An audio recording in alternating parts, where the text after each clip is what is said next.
Ladies and gentlemen, we are live. We are live and back at it again. We are the Wrestling for Life Network. This is a Feel Good Friday, and it is a stacked Friday. We got so much to talk about. We got some Punk. We got some RKO. We might even have some style up in this house, but we are going to talk all about it. Me and that pretty face are going to run you through all the action here tonight.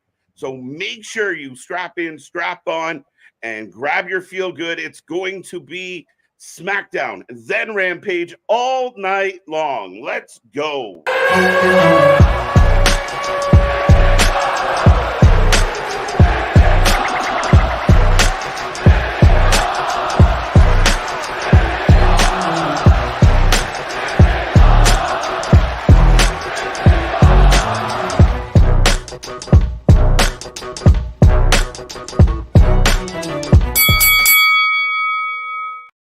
Ding, ding, ding. We are live and back at it again, folks. Like I said, we are the Wrestling for Life Network. This is SmackDown. This is the tribute to the troops, and we will follow it with Rampage, which apparently, if we don't tune into Rampage, we're getting fined. So we'll talk about that as well here tonight.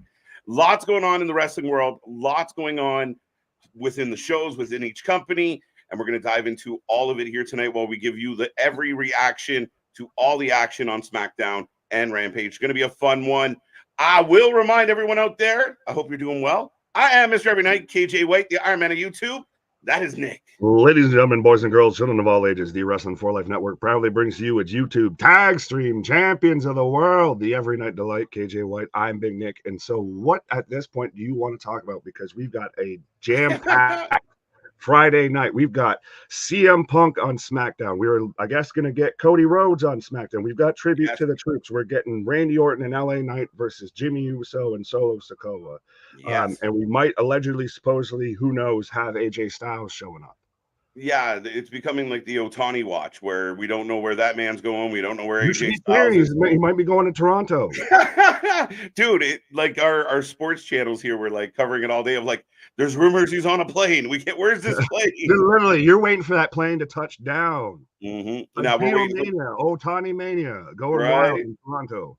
Last time we went through this, it was quiet. It didn't work out so well. Well, I mean, we got a chip out of it. But anyway, we are watching out for AJ Styles. It was, everyone got excited because he got added to the poster, but then it was reported that they don't think he's going to be there, that they're not ready to restart his storyline yet.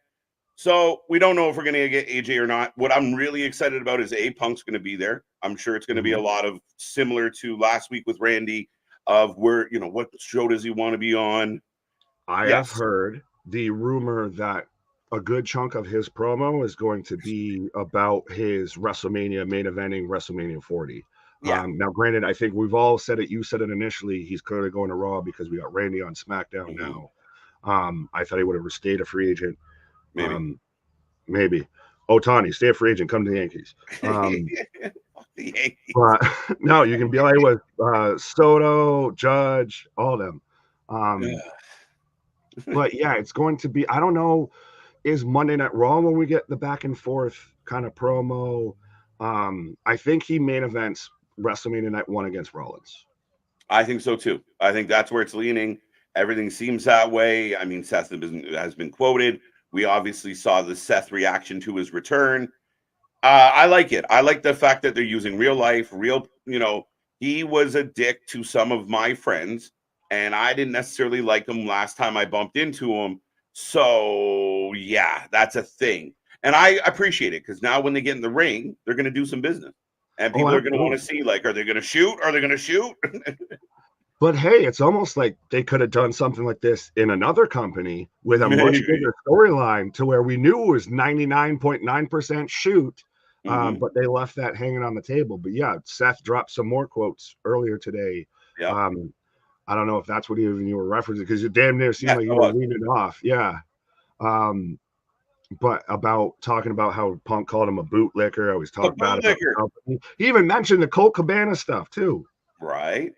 Now, I don't know if Seth has a relationship with Colt. I mean, I know they cross paths as well. So maybe, again, when you have a guy like Colt, no matter whose fault it is, Colt's a well-liked guy. So, he might have made some enemies through that. Some people didn't like how he left the WWE, whether he was justified or not. People within the business often feel like, you know, that's an I first mentality, not a team first mentality, and we don't care for it. But what seems to be happening is they're setting it up nicely for WrestleMania. It's going to be a highly anticipated match. Shit, we might not even get Punk wrestling until Mania, which would be crazy. Well, I was gonna say, I was almost wondering, do you do that at a Rumble? Do you do that at a Rumble? I don't know. You take Punk out of the Rumble, though, then I feel, unless you have him come out at 30, which then it's like, hey. Yeah. No, you put him in no, you don't put him in the Rumble. You have him beat Seth at the Rumble, and then the rematch is at Mania. Oh, I like it. Well, then we've also heard the stories about Punk versus Austin, Punk versus Roman, etc., etc. Yeah, like the reason I guess we're seeing all these promos and everything is because it was kept such a secret that the creative is literally trying to still come up with shit for him right now and figuring out what we're gonna do here. Right? Like, shit, he's here. You know, really, he's signed. Holy, you actually did it? I wasn't expecting any. I didn't have any plays drawn up. Nothing. Yeah, I want to be the young writer that walks up to Phil Brooks and says, we don't have anything for you right now. Sorry. Do they just haze the intern with that of like, you're the one that's got to go tell him. Yeah, you do it. He's like, yeah, I know. We're waiting on it. But... No, and I think that was probably part of the pre-signing discussions of like, okay, if I come in, where do you see me heading? You know, maybe not a plan per se, but maybe an idea of, you know, you and Seth kind of write itself, or, you know, Seth hates your guts, we're gonna have to send you after Roman. Yeah, I think there's possibilities that, you know, that should have come up in that, at least by now anyway. So I think it very much did, 100%. It's like any free agent signing with any team of, all right, so where do you see me slotting in within your roster, et cetera, et cetera. Yeah, for sure, right? Because he doesn't want to come in and they're like, and here's Lee Moriarty. Yeah, and here's Angel Garza. Yeah, right. Humberto Del Rio. All right, hey Punk, you're going to NXT. Man, I think that'd be cool as shit though. Send him down for like, show up on NXT just because he can. The next time Tony goes against NXT, we're gonna send Punk down and just fuck you, Tony. Come on, listen. And I was very public about my opinion. You came on last night and you and I shared a lot of similar opinions about what happened on Wednesday. And you look at, you know, Monday was a better show. I don't give a shit what the haters say. It was a better show than we've gotten in quite a while. But you look at the star power up and down the show, and then you look at tonight. Like, look at the 5 faces on the screen below us, and that's only a portion of what we're getting to see. Right, facts.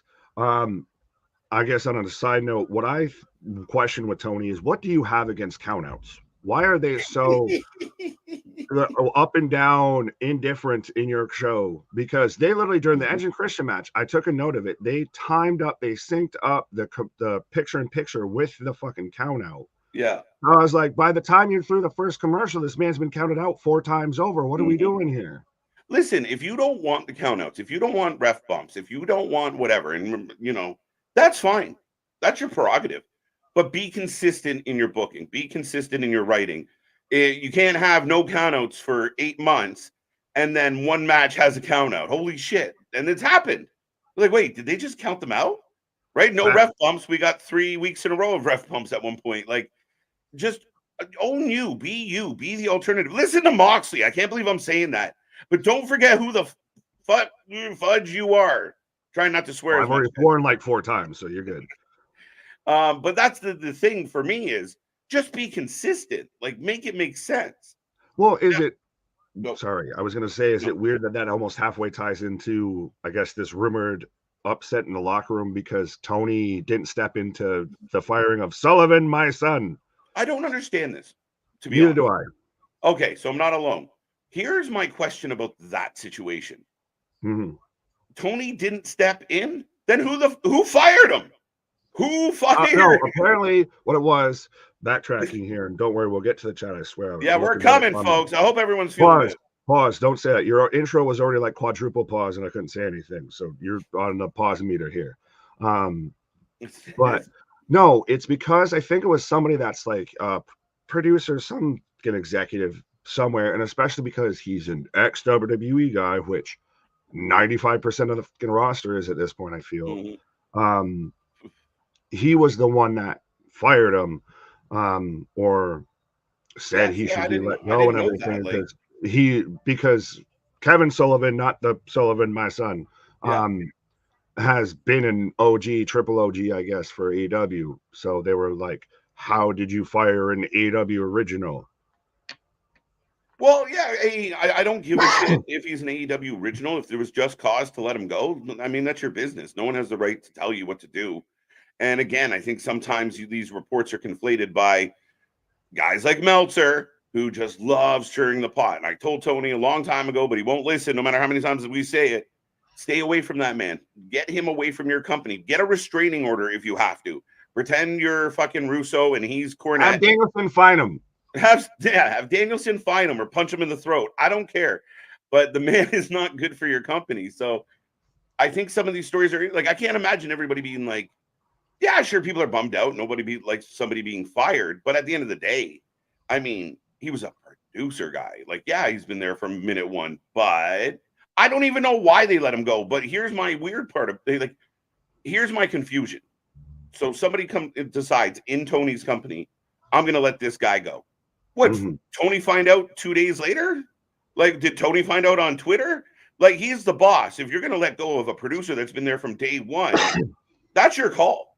That's your call. But so make it happen. we've already seen Tony dodge and deflect from having to make calls. That's why Danielson's out there as the running joke of, I'll find you. Do I actually think Danielson is out there finding people? No. If he is, be perfectly fitting for AEW because the boys run the fucking asylum there. Crazy. But I think Danielson's on the disciplinary committee. And to me, it's funny that all these people are upset that they're actually doing this when it's like they're the same people that wanted Tony to actually put his foot down on shit. Like we were just talking about if he should have intervened and everything. Yeah. You want Tony to put his foot down, but you also don't want actually at least somebody stepping up and doing something if Tony's not going to put his foot down. No, and I get that. So, I mean, yeah, it's crazy times. It's crazy times. And there's more stories. We'll talk about it as we go through the night. And as we get into Rampage, we will take a moment to say hello to the 50 plus people already here. It moved on me. It was like 52, 54. Again, that's what, 5, 6, 7. It's a pausey type of night. It's a feel good Friday. SmackDown will be kicking off soon. Nick and I are your pre-show, and then we will be your alternative commentary to all the action. We're going to talk AEW. We're going to talk Impact. We're going to talk WWE. Tribute to the trips. Like, I know we haven't had a whole lot announced for this. You just said tribute to the trips. That is a little bit what this show kind of feels like. It's more tribute to the troops. Freudian slip completely out of the gate. But yeah, CM Punk's going to be there tonight. We'll see. We'll see if there's a little more meat on the bone. I know you weren't overly happy with his hello, welcome, I'm back. I know you didn't love that promo, and you weren't the only one. There was a lot of critics of it. So I'm curious. The rumor is he's going to start digging into WrestleMania in his future. So yeah, I mean, again, could they have done this the first time? Maybe, probably. However, let's go. Let's get some stuff. Does he get shooty towards the Seth Rollins stuff now? I think so. Just passive aggressively, he can channel his frustrations with the elite. The elite through that. Yeah, that's what I think is very interesting about this storyline with Seth. Is I really like the idea because Seth can represent the Ring of Honor alum, the indie, gods that there were. He might look a little bit like Kenny.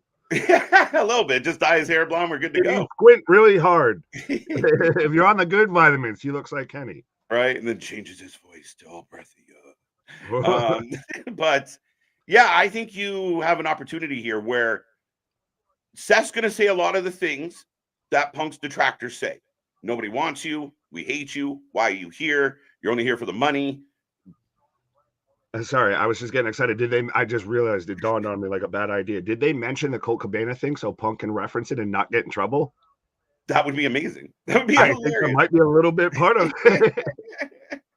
Or he's just like, but again, I think there's opportunity there where we know the WWE has never been the company that loves to directly punch their opponent in the face. You know, they'll come up with the Nacho Man and the Huckster before addressing I was WC. gonna say, You know? they may not punch you directly in the face, but they will pot shot the shit out of you. Oh yeah, they'll rabbit punch you in the back of the ear in a heartbeat. Right, elbows. So yeah, I mean, interesting. We're getting Karrion Kross is returning tonight. Not don't let that be overlooked. I am really interested. Bobby Lashley. We're getting a tournament. I know every AEW fan. Hold your britches. No, you didn't invent tournaments. So heated debate. Oh, now keep in mind we're getting 2 tournaments. We're getting the US #1 contenders. The men's breakout's about to start. How are people going to keep track? You know, neck beards everywhere. Buying. Oh, I was going to say, well, don't say that because we both have beards and we had to, chin. Explain to chin. The chin. I had to explain to Anthony last night the Continental Classic and everything. So how will they be able to understand 3 tournaments going on at the same time? The WWE is going to keep it simple. And again, I don't love tournaments because to me, it tells me, well, we didn't really have any good ideas for somebody to chase this guy. No. Damn it. We keep trying to get to the comments and you keep setting me off. Okay. Let's get to the comments. We'll come back. Fine. But no, I'll just say you can build stories out of a tournament. And some of the best stories ever and some of the best moments in WWE's history have come out of tournaments. Like, hashtag bring back King of the Ring proper. Facts. Anyways, moving on. All right. Damien's in the house. Oh, no. Boston's in the house. I'm so used to Damien being early. You're so used to Damien being the first comment. He's so muscle memory. But by the way, I think we've literally gotten to the point we're getting comments that pop up on the video before we even go live. And then YouTube makes them disappear because I know there was a few before. Oh, they disappear? Son of a bitch. Yeah. Tonight's going to be lit. Let's go. I'm looking forward to it. I'm actually really excited for tonight. I think that's with all this influx of talent, you have no choice but to get it. If you're a wrestling fan and you have to be the most jaded of WWE haters to not go, wait, those people are going to be on the show? It's going to suck. You got it. Like, come on now. Wrestling fans are keeping hate watching a thing in 2023. Man. You need haters. Collect them. Right. All right, let me do this official now. Damien, what's up? How you doing? TK just added Blackpool Combat Club versus FTR. Mark Briscoe at Final Battle to pay tribute to Jay. Oh, I call bullshit a little bit on this. I don't like this. Why? Why? You just randomly announced this match for no reason out of left field. As far as I knew, FTR had issues with the House of Black, but maybe I'm just not paying attention. But we haven't talked about Jay. There hasn't been a whole lot of mention of Jay. Throwing Mark in this match randomly a week before final battle, to me, it's a tribute to Jay. Nah, you're just booking Mark.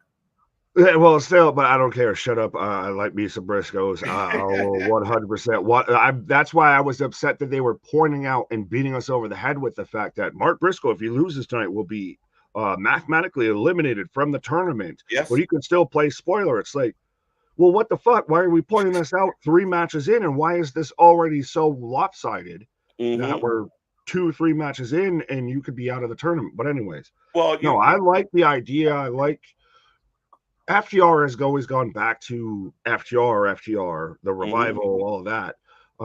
When they do Ring of Honor shows, you throw Mark Briscoe in there. It's not a tournament, so he doesn't have to do the job, and he fucking shouldn't if it's a tribute to his brother.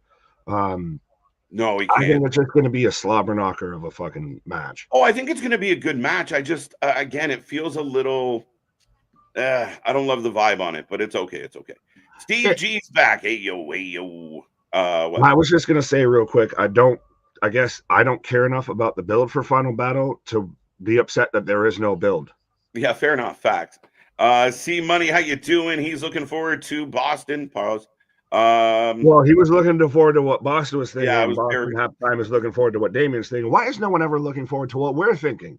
They all do. That's why they're here. Bonkers, how you doing? Danielson versus Garcia is what everyone who still watch Rampage is looking at most. I don't love the Continental matches being on Rampage. I think they should be on Collision and Dynamite. Putting this match on Rampage makes it feel less important. So then what do you put on Rampage?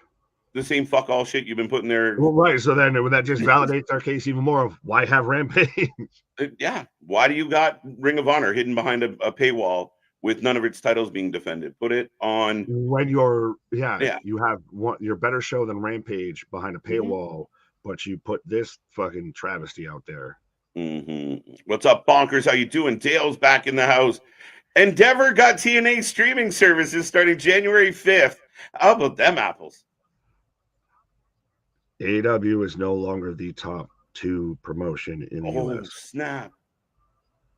You're right. I know Anthony's willing to say it. Are you there? I will say it. Think about it. They beat somehow with Warner money and everything. And I'll shout out Carson, Keyshawn, everybody. I'm sorry, I'm talking over everybody's comments. But now that they beat AEW to the streaming platform, and now you are in goody with WWE. I almost wonder how much sooner do we go, and then Impact's pretty much just a subsidiary of WWE or of Endeavor. Pull the old ECW trick of we'll dish you some money, you dish us some talent, nice working relationship. Nudge, nudge. Oh, making you so fun. You're so fun. Scott Demore is just the 2023's Paulie Dangerously, right? Right. What's up, Dale? Tony's in the house. Alexis is with us. Larry, Eric, Chris, Richard Jr., Christian is back. Good to see ya. Chris, we'll get back to that one. Money's here. Who else you got? Eric Tate, Rufus, Liam Oliver. I still love that name, Rufus. Rufus is excellent. How you doing? I feel like I'm calling like the fucking dog from Sandlot. Rufus. Yo. What's up, Greg, Liam, Oliver, KJ, Nick, Hammerstone, our free agent. Lots of free agents coming up, plenty. Oh, and he's going to be very much when it comes crashing down and it hurts inside. Tell him to grow the mustache. We're good to go. He just got the beard, everything. He'll get rid of the beard. He looks like he could play Hogan in a biopic. Yeah, go pure stash. I'd be thrilled. Nah, fuck it. 2023, you got to have the beard. And besides, best Hogan was the dirty spray paint fucking mustache with the blonde handlebars. Hollywood Hulk Hogan was best Hogan. Yeah, still inspiring wrestlers like Brian Pillman Jr. to this day. Angel, how you doing? Smile Mark's back with us. Easy Bakes here. Keyshawn Carson. Steve G. Sorry. I like this from Paul. Rufus Aggression. Rufus, change your name to Rufus Aggression, please. Please. Well, we've already got Steven Elimination Chambers. Yeah. And now we're going to have Rufus Aggression. I'm taking credit for Boston Gamer, even though we can't, but I'm still doing it. Wait, what? How? You just I'm taking your name. We're claiming it. We're claiming it. You fucking Vince McMahon? Yeah, you are mine. Chris Jericho invented tournaments. Yes. And rock and roll and leather pants. And 1,004 holds. Yes, yeah, and 1,004 holds. Armbar. What's up, AJ? Arm drag. Drop toe hold. Boston Crab. Now he might have to fight SRS there for the drop toe hold. Chris says CM Punk addresses the WWE Universe on SmackDown before he speaks. All you hear is LA Knight theme song play. Crowd goes wild. He says, "Let me talk to ya." They go off on a promo battle. Listen, that sounds lovely. Babyface on babyface. Nah. Yeah, that's the only issue. And again, I'm still not convinced. I think Punk should just give in and become a prick. I think he should just start, he got his Chicago pop. Now go mean. No, you run out your babyface run, and then you get to where he's the prick, and you get, then you do at some point get a Punk versus LA Knight. You get your Punk versus Roman to where people think it could be a double turn. That's when you turn Punk. You go Punk to prick. Pause. Yeah, I still want to see Paul turn on Roman, jump off Roman's boat. Oh, Roman, you were good once upon a time, but the bloodline has fallen apart. And my old friend showed up, so I think I'm going to go this way. Then, if that happens, we need to do a tier list, and we probably already should do a tier list of people Heyman who have guys? turned on Roman Reigns. Oh yeah, no, actually, Seth that's a good one. Rollins, Sami Zayn, Jey Uso, Jimmy Uso. I know we don't have much time left, and I want to get a couple more of these questions. Sami Zayn requests time off and gets granted some time off. Surprising? Well, we saw. Oh, let's go. Sammy gets it. Here for it. Sammy gets it. How can you miss me if I don't go away, right? Exactly. Yeah, I hope everything's okay. Shoot hurt and has to miss some time. Have them both take some time. Mm-hmm. Yeah, and we saw him they wrote him off last on Monday. They took him out. They can spend the holidays together. Yeah, and again, I hope all is well. I hope it's nothing, personal, serious, or troubling. But yeah, Sammy's going to take a little bit of time off, and I mean, at the end of the day, dude, it's not. If this was maybe 2 years ago, a year and a half ago, and Sammy was going to take some time off, it'd be very concerning. But I don't think we love Sammy, but the show's going to be okay. 100%, and that's literally what I was about to say. That's what makes part of Sammy so endearing is we're championing, and it's news, and we're excited that Sammy's actually going to take some time off. Like he's the guy that you expect wants to really just hang out and spend time with his family and walk the fucking dogs and shit. Yeah. And he's at a point right now of he had his huge spike, his huge moment. His legacy has been cemented. I've seen people say that him turning on Roman was still their highlight of 2023. But like you said there, if he takes some time off, Joe grows on. He doesn't lose anything. And if anything, you get a bigger babyface pop when he comes back. And you're washed of the bloodline shit a little bit too. A little bit, right? And Jay can kind of move and do his thing. We'll figure out where that falls. Plus, I mean, then there's an added little pop if he comes back at the Rumble, hopefully. Right. His music hits. We haven't seen him in 8 weeks. So that's great. So, yeah, very interesting. But like I said, I hope everything's all right for him. Facts. Monday, I was successful. He's still happy with it. Christian, congrats, my guy. You do you, boo. If that's your thing, you rock it. You rock that thing till the wheels fall off. But I'm sure Gunther. Oh, go ahead. No, go ahead. Yeah. I was just about to keep going on this, man. So you go ahead. Gunther versus Seth at Mania, but I want Gunther to beat Seth. I think Gunther's coming soon after whoever the champion is. Does no one want the Gunther Brock match anymore? I think do Brock Gunther at Mania. Put Gunther in the Rumble. Have Brock come out. And have them get fucked up with each other and build that to Mania. That's an outside fucking shot, though, that no one has even talked about, though, is we get Brock Lesnar in the Royal Rumble this year? You know what? You hear Brock's music and everyone's like, oh, shit, not this again. He's going to clear everybody out. It just so happens this time, Gunther's in the ring waiting. And then those two big hosses get into it. Punk is in the ring. CM Punk might slide out of the ring. Oh, that's too funny. But it looks like I'm getting the start of the show, my friend. So, ladies and gentlemen, Nick and I are going to sync up as I'm about to get done. I'll let you know when I get there. I'm getting local advertisements. Local advertising. But, folks, we are syncing up. My screen is on then at the moment. As soon as Nick's ready, we're going to hit play. And we're going to be rolling again. We are the alternative commentary to everything. Be a friend, tell a friend. And make sure you hit like, share, subscribe, be a part of the family. Wait for you to say then. Sorry, I am still waiting. And can you actually hear me now? Because my whole thing kind of glitched when you were talking. I can hear you now. I thought you were just waiting. I was in anticipation. No, it was, yeah. I have then, now, then, go. Hit the button. There we go. All right. So here we go, folks. SmackDown kicking off. Staying for Rampage forever. Right. So we're perfectly synced. So no one touch anything. We'll come back to that one. No, he was saying something at me. I don't know. You keep clicking past it. We got a big weekend ahead of us. Tribute to the troops tomorrow. The Army Navy football game and NBA season tournament finale and NXT deadline. There you go. Yeah, we got lots going on here on the channel. We got NXT Deadline. We got Impact Final. I got a flyover, CG flyover. From Providence, Rhode Island. Tribute to the troops. Yes, because when you think historic battlefields, you think Providence, Rhode Island. The biggest Just little, is that the people don't even state? realize. I'm amazed you realize that it's a state. It's the biggest little state or some bullshit like that, right? It's Or it's the littlest the big state. Pluto of the U.S. Yeah. The only reason I know about like anything about Rhode Island is me, myself, and Irene.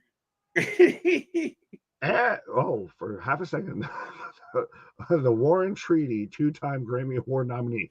If you could not have a name more on the fucking nose for a group. Yeah, right? Right. Oh, appreciate you, Scott. Absolutely. Let's get this party started. Appreciate the super chat. And 100%, folks. I know God damn it. I don't know what we're supposed to do here. I'm Canadian. Oh, Canada. Wow. This might be a 15-minute intro. I was gonna say, do I mention the super chat and everything yes. during this? But I have to. But we do have the super chats, the super stickers, everything like that. Thank you, Scott, very much. But obviously we talk a lot and we miss some comments and everything. But if you want to help support the channel, if you want to be a friend, tell a friend. If you want to just make sure that your voice gets heard, you're the voice of the voiceless. We do have the super chats, the super stickers, and the membership as well.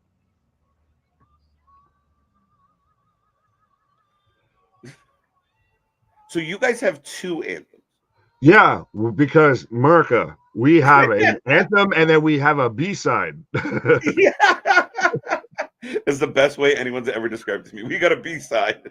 100%. That's what it is. This is like the extended play. This is the, you just break this out when you can't do the national anthem, but you want to just take up a lot of people's time. Fair enough. Sorry. Oh, hey, am I supposed to be super patriotic right now? I'm just so used to hearing the patriotism. So, what's up, TJ Hook? What's up, Eric Tate? Jordan Smith's in the house. AJ, I think I said hi to you. I'm Canadian, though. I know you're Canadian. What happened? What I missed? Right. That's the thing is we have an international audience. Oh, who are these people? Oh. They're like Warren Battlefield, I think. We are strong. Love is a battlefield. That's what I think I seized a little. That was intense. Bro, who are I you? live in New Hampshire to where we have fireworks stores and everything. We're just up. We're East Coast Florida, Northeast Florida, right? Yeah. But so I'll hear fireworks constantly. Wait, is it rare to have fireworks shops? We got fireworks shops. In the U.S., it kind of is actually because I was gonna say, like, we can get like fireworks at the convenience store. Yeah, y'all are little you get a pack of smoke, you're like us. Yeah, you can't get anything crazy. You get, but like like the little $200 packs or whatever. A lot of convenience stores have it. Oh no, we have people that try and put on a professional amateur fireworks show, flying around us and everything. Hey, sorry, dude. JBL is on commentary. It's John o'clock, right? I guess we're still using supplemental commentary for Graves. I mean, can you blame them? Right. So they're letting us know that we're getting LA Knight, Randy Orton, Soto Sikoa, and Jimmy Uso. Now, I'm just so infatuated even a little bit with this. How does JBL deal with Kevin Patrick? Because I feel like, I mean, he might be kind of used to him from the pre-show panels, but I think JBL's just going to like bully the piss out of this guy. I think every once in a while he just like reaches over and gives him a noogie, like, Oh, yeah. But here comes Santos Escobar. Yes, sir. Dom is gonna cost Dragon Lee this match. Set up deadline angle for tomorrow. I like it. Smile. It works for me. Right. Yeah, and I think we were saying, and I don't know if we fully covered it, but yeah, we got Collision tomorrow. We got Impact tomorrow. There's a GCW show we might peek at. I thought you weren't going to mention it. There's so much shit going on, but we're doing a triple header tomorrow night, if not a quadruple header. Well, I was going to say, we're the only channel that's out there covering multiple shows at multiple times. Facts. Right. Wow, I was right. JBL is here. Christian, you're always right, man. You're killing it. It's amazing to be on the aftermarket prediction of I can predict that they're there after they're there. I thought you were gonna break into Amazing Grace there and pop me. I mean, I It was can. I didn't know this was amazing. It was like, karaoke. whoa. Fireworks used to be illegal in almost every state than redneck one, other than redneck one. Yes, facts. Other Yeehaw! than the South. Randy and LA Knight versus the Bloodline. Yeah, big match, big match. I think this is excellent. Randy's back in the mix. We saw him hit an RKO on his boss last week, as well as Jimmy took one, I believe. Absolutely. Well, that's the thing about it. That's a pay-per-view match that we're just getting. Pay-per-view. Yeah, no, it's like, I mean, this is what we're in right now. Is if you want to book your talent on your main shows, it's going to be a fucking great match. But that's it's important to me though, because we have these matches on WWE, and it's you're like you were saying there, 100%. It feels like, well, if you're going to use them, you got to use them. Versus we get, you could say we get the same caliber or quality of a match, like say an Edge and Christian. We get that on free TV as well. Mm-hmm. That's almost, I feel like, because they kind of have to, like they just don't know anything better. Like they put the pay-per-view on the TV and they put the TV on the pay-per-view.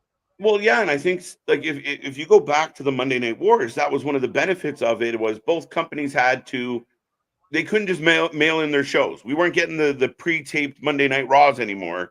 We were getting live ones, and they were stacked. And that's what's starting to happen is Fridays are stacked. And if they're not, people get critical. Oh, tonight sucked. You know, it wasn't a 10-star. Oh, you called it. Where is he? Somebody called. Oh, Small Mark says, called it. Dirty Tom is here. There you go. Marky Mark's in the house. Yeah, Ronan saying Dirty Dom. But see, that's how wrestling fans can make sense of this, because it's single elimination. There's no rounds. There's no points. There's no nothing. Yeah. It is win or go home. And the story's telling simple here. Dom has a match with Dragon Lee. Dragon Lee's friends with Dom's dad. Dom's dad hates Santos. Dom hates his dad. And now Dom's here to cause trouble. Simple, easy peasy. And that's the enemy of my enemy is my friend. Yeah, and the fans are like, I bet Dom shows up. Yeah, fuck, he's here. Great. And now you're into what's happening. Plus, this should be a banger. Oh, even then, still 100%. Like, if he wasn't here, this would still be a fantastic match. Yes. Santos for the win, 100% now. I'm not even arguing. Absolutely. Dom, the crowd is loud as hell, though, too, by the way. Hurricane Rana from Dragon Lee rolls Santos out again. Oh, I thought he was going to tope Dom. Senton over the top rope. Tope Escalada. I don't even think I just made that up. Fair enough. I mean, you can have that. Somebody probably has said that. Motor City Machine Guns versus Josh Alexander and Zack Sabre Jr. It's probably the main event tomorrow. It will be the main event tomorrow. And I think we talked about this with Anthony last night.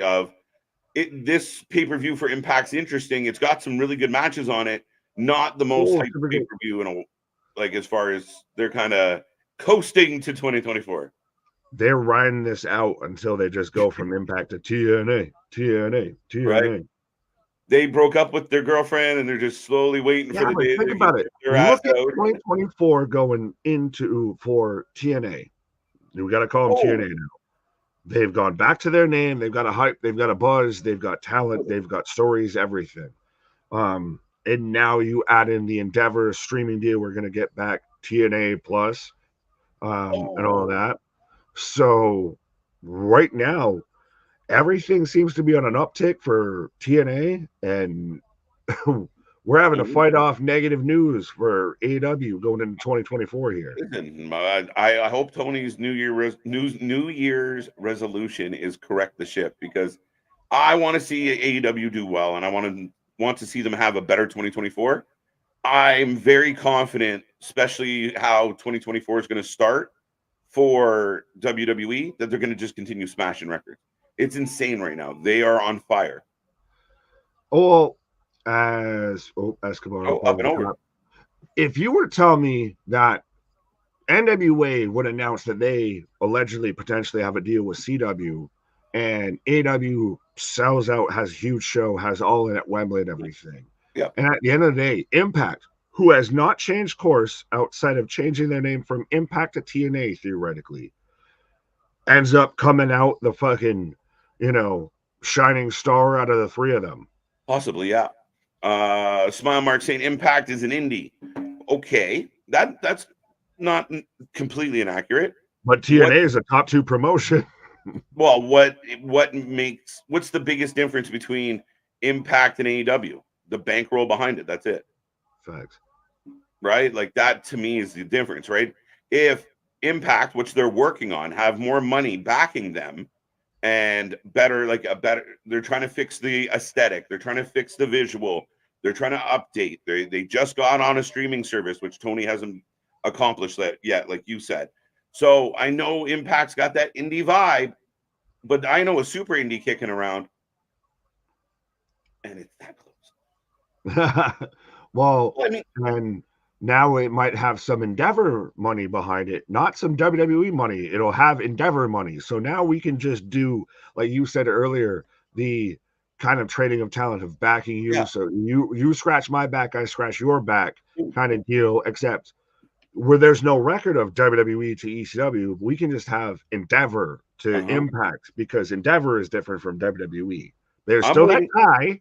Yeah, so I'm waiting for the report. I'm waiting for the report that Nick Khan decided to buy Impact Wrestling. Well, that's honestly when they said that Impact's dealing with Endeavor. I was like, okay, so now the clock is running until Scott D'Amore is working for WWE. Right. Paul saying he misses JBL. How did you feel about JBL back when he was a commentator? Mago. That's all I say. Mago. It's a lovely Friday night, Mago. Oh, not indie, idol, like in Park, not indie. Wait, go back. Typo. Yeah. Typo. No, it was a Rito. It was a Rito. I realize now that we went back to it. It's vitamins, not typo. It's vitamins. Yeah, they are. Well, I'm glad we gave a concise answer on what you didn't ask, but yeah, they very much are idol. Like they've done their tapings.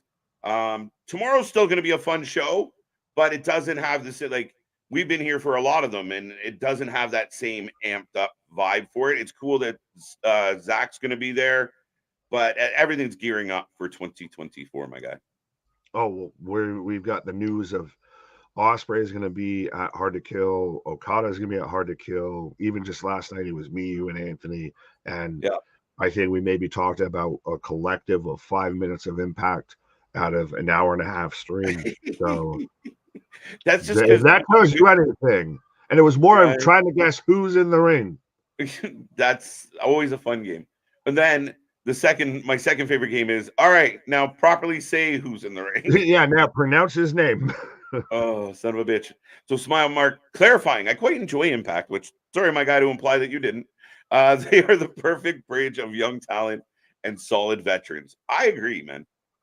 There you go. They're like the little pond, right? They're the little fishing pond that you're gonna get something out of it, right? And they get poached a lot, but they keep clicking. So all the power to them. They kind of got that ECW vibe. A little bit, like they are like you said, Scott D'Amore is like Canadian Paul Heyman, right? And they are setting people on fire and stapling people and gashing heads. People are coming back from the dead. Let's be honest. It's ECW. We're good. Voodoo. How do you do the voodoo? You do the way that you do. Dirty Dominic Mysterio on the 619. Ronald Mysterious to a happy WWE year of fireworks. So awesome. That is so good because it is so good with 100%. Did AI write that? That was a lot of words. Happy. I don't know what you were supposed to convey with that, but those are words that were formed into a sentence, sir. I'm positive that was AI. The world may never know. Right. Wait, did he have it was Elio. I was like trying to look to, like, is there an A and an I together in that name? Right. Anthony's in the house. I'm never going to pronounce those triple. I gave up. I just made it part of my gimmick of I'm just going to call you whatever comes to mind. Right, Hickory Sheeta? I was going to say, we've done that, even though that's how Coke and Diet Coke have existed on the channel. Yeah. We literally struggle to remember Matt Maynard and, Daddy Cool or whatever the fuck. Yeah. Even right there example. It's Coke and Diet Coke. I'll mention Daddy, Mac Daddy. There's too many daddies in wrestling. Pause. But yeah, we'll talk about him later. He had a cool moment this week as well, and during the taping, because he was in his hometown or home province. Big kick by Santos, another 2 count. Santos in control of pretty much this entire match so far. Is Daddy Magic Canadian? I think so. Yeah. Really? Maynard. Yeah. Oh, I did. I had no idea. I would have never thought that in a million years. Anyways, Dragon Lee with a 2 count. Liam Oliver saying, "Oh my God, KJ Nick, Brian O'Neill is gone from Malibu Most Wanted." Who? O'Neill is gone from Malibu. Come again? I was gonna say, is this Jamie Kennedy? Are we talking about that? I like how we're getting an argument over breaks of Curtis saying it was break number 1. Leo saying break number 2. I feel like 2's the right answer. Oh, Coke and Diet Coke are from Montreal. Yeah. Oh, yeah. I would have never guessed that in a million years. I thought they were greaser Jersey kids. Soda Pop and Pony Boy here. Right, exactly. Stay going, Pony Boy. They were the fucking outsiders of. Right. They were the Deuce and Domino of AEW. Perfect. That's their. Days the fucking. What was it? Cherry. Wow, Death Valley Driver, and it's over. No assistance, clean. Yeah. Interesting. I mean, again, a little surprising, but if you're building Santos, thumbs up. If you're trying to build Dragon 2, maybe not thumbs up. Nah. Santos went on a better playing field right now, a better plateau than. You're pushing Santos more than you are Dragon Lee, 100%. I think. If you do the Dom interfere spot, then maybe you tie them together because Santos is still looking for some friends, which I still don't think would be a terrible idea. But now we're getting Dom after the fact. Like, why didn't you do this during the match? But then again, it's clean for him. Big Boo, he spit on him. Hot Tui.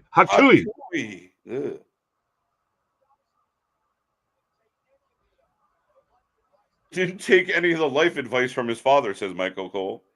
What do we tune into 7th Heaven? What are you talking about? Well, still, Dom with the fucking mullet and the whole Judgment Day gear and everything. Like, he just looks like they fucking get out of my room kid. Right? 1-0. You don't understand me. Yo, what is the highlight of the night? Like, I know what it is here, but wrestling now has a highlight of the night. Wait, what? I'm getting the highlight of the night from last Friday. Oh, I thought you were saying for tonight. I'm like, we just started, bro. 20 minutes in. What are you talking about? Highlight of the night? Highlight of 20 minutes? We just started this trip, and you're annoying me already, Lloyd. You want to hear the most annoying sound in the world ever? Why? As folks, we get the replay of Randy Orton and his big return. I like what they did on Friday. They kind of made it Randy's night. No Punk sightings. It was, 100% focused on Randy. And I love it. Randy signs, hits a couple RKOs. Life is good. I think the best thing, though, was the RKO on all this, to where he's even like, it's going to happen. You're like, sorry, man. Knee jerk. Right. It's one of those. It's a reflex. Major Guns, honorable mention. Shout out Major Guns. The only thing I missed about JBL commentary is he's always commentating on sports. Yeah, very much so. JBL was okay. I didn't dislike him. Sorry. No, I was just go ahead. I was just taking the piss out of the comment. Go ahead. But yeah, no, I thought JBL was okay, and I mean when he was kind of doing, doing the heel commentator, I think it worked really well. JBL and Michael Cole, or Taz and Michael Cole, which is your team? I love Taz so much. I'm so biased. I think I like Taz better. Taz way better. Yeah, they actually felt like there was an actual dynamic versus. Yeah, Cole felt like he was just bullied the whole time by JBL. He was. That's why. He was petrified. I don't know. And he's got McMahon screaming in his ear too. That Yeah. man was just scared the whole time. Yeah. Just fucking popping Prozac like fucking Pez. Whoa. Leave me alone. Leave me alone. He was hearing voices in his head. Yeah, literally. But I like this. I like this. They're setting something up. I did hear some rumors about maybe Nick Aldis becomes more of a heel GM of SmackDown.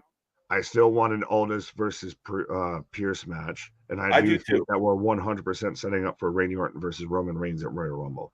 Right. And I'm here for it.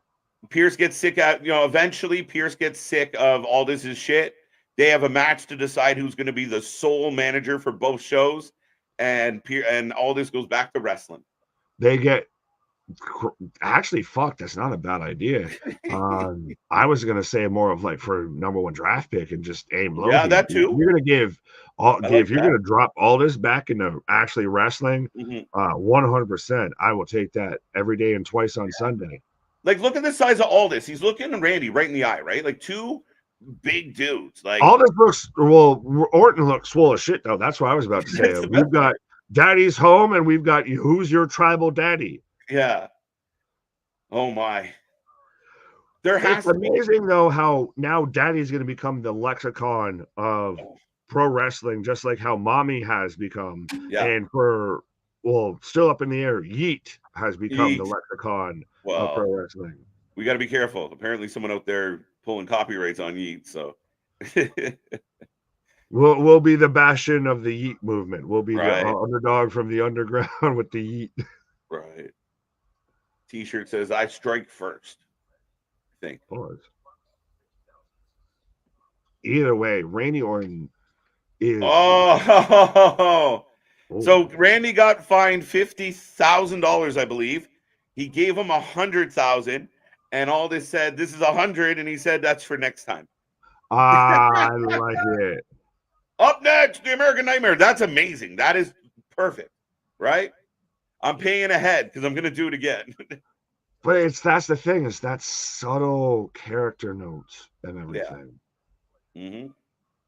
Swerve. Wrong show, Big my guy. Pressure applaud. I feel Dragon Lee, Dom tomorrow, and the North American title becomes the Cruiserweight title for SmackDown. Yo. Oh, I feel like Dragon Lee beats Dom tomorrow. Yeah, I know. I don't think they're going to do that, but sorry. Yeah, I don't think they're going to do that, but they are bringing in a lot of cruiserweights. Well, I think they're going to go more towards NXT. Yeah. Well, then again, I've always said the Heritage Cup kind of halfway feels like just the technical 205. So I like that it's a nice little nod, a little kickback to NXT without beating you over the head with it. He's walking around with that belt, so it may not be the NXT World Belt, but it's probably the most over belt in NXT right now. A little bit, because it's been so exposed, right? Like, and Dom made it relevant. We see the upticks on NXT's numbers when Dom's going to be there. It works for me. Right. Speaking of Taz, he's the next candidate for the WWE Hall of Fame 2024. Christian, my guy, I don't see it being a thing right now. He's a little too A-dub. Yeah, and I mean, even if he was like, "Fuck yeah, I'll do it," Tony, we know Tony in the past has been like, "Okay, you got to wear a neon sign that says AEW. You got to wear a T-shirt. We got to have 2 5-minute commercials." I don't even know if Hunter and the gang would do it. Just because I don't think so. It would be that you would get an A-dub chant, just because there'd be people at Mania that are AEW fans. Yeah, wait till Trips poaches Hook and Taz's contract's up. Oh. Tell me Hook wouldn't do so much better for his wrestling career than be at the Performance Center and join NXT. What is Hook's wrestling career right now? That's the biggest question. He's the longest reigning FTW champion in history. He's chasing down his father. Yeah, right. But that's the highlight and the all of his wrestling career. Yeah. Like, right. I can't tell you. Like, he came in with so much momentum, and it's gone Titanic iceberg with this shit. People were demanding he would get wrestling like rookie of the year when he first introduced. He had 3 matches at the end of the year, and people were like, rookie of the year, wrestler of the year, give him love, give him something. You're like, relax. And then again, unfortunately, he fizzled out. He's known now as the even more silenter Orange Cassidy friend that just likes Doritos. That's it, right? And again, he's young, so that's where you feel like what you and I keep saying. I think we beat this drum hard, man. Is that if you had a place for the Hooks and the Garcias and all this young talent you do have floating around, kind of picking their butt. You do. It's called Ring of Honor. You just refuse to fucking use it. But no, Hook in the Performance Center, Hook. I think they'd reimagine it. Like they would do something still akin to it. And they just make it. I feel, could make it work if he's just the silent badass that just shows up and fucks people up. Because at that level, he could be one of the top guys versus on Dynamite. He's a little bit of an afterthought.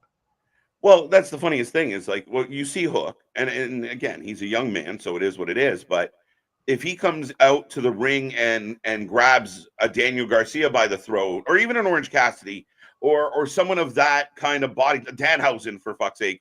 But when he shows up and he wants to do a judo throw to Wardlow, you're asking me to buy in a lot, right? It's the same issue we had with babyface Dom. Now he plays the chicken shit. It works. Right. As we're running through a video package for a tribute to the troops right now, as I see 72 odd some odd people 72 kicking off with us right now. So absolutely, if you haven't done so already, be a friend, tell a friend, like, share, and subscribe. We do this for anything and everything when it comes to pro wrestling. Christ, tomorrow night we're going to be back covering 3, 4, maybe 5.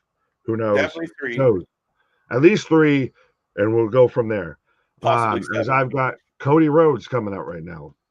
Yes, and somebody said, "Why Cody?" Well, it's Cody. Cody kind of, he's got he pulls all the strings, and you can't have, a tribute to the troops without the American Nightmare. He's Captain America, goddammit. Yeah. He is Homelander. 100% Captain America of WWE.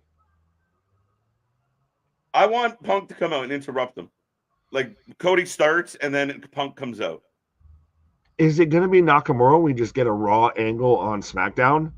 Yes. No, maybe not. But I do yes, no. I backtrack real quick on that opinion.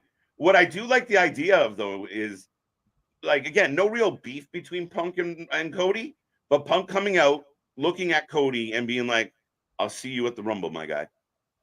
Just give me something. I like the overall idea of what you're talking about, though. If Cody starts talking into my story, it's all been the rumor, it's been the meme and everything of Cody's always going to be the bridesmaid, never the bride. Yeah. And if Punk comes out and he's not going at Cody, but he mentions a little bit about how maybe you won't be in the spot that you thought you were going to be and everything, and hints at that, I kind of dig it, but yeah, I think they keep it separated enough. Remind me, was there crossover between Punk and Cody? Slight, right? No? Not too. The only way it would have been was Cody and DiBiase under Randy with Legacy. Well, no, but I mean, Punk was. No. In AEW? No. AEW. There was no crossover on AEW. No. Already gone, and Punk came as Cody had already showed up on WWE. Oh, yeah, that's right. Fair enough. But I mean, it's just so funny. Like, I so badly want them to be the main event of WrestleMania Night 1. Sorry, Seth. I just am sorry to your story, Mr. Rhodes, but I just think the optics of the 2 biggest names in AEW history, WrestleMania Night 1. What do you do with Roman? Do you do Roman Seth? Do you do Roman Dwayne?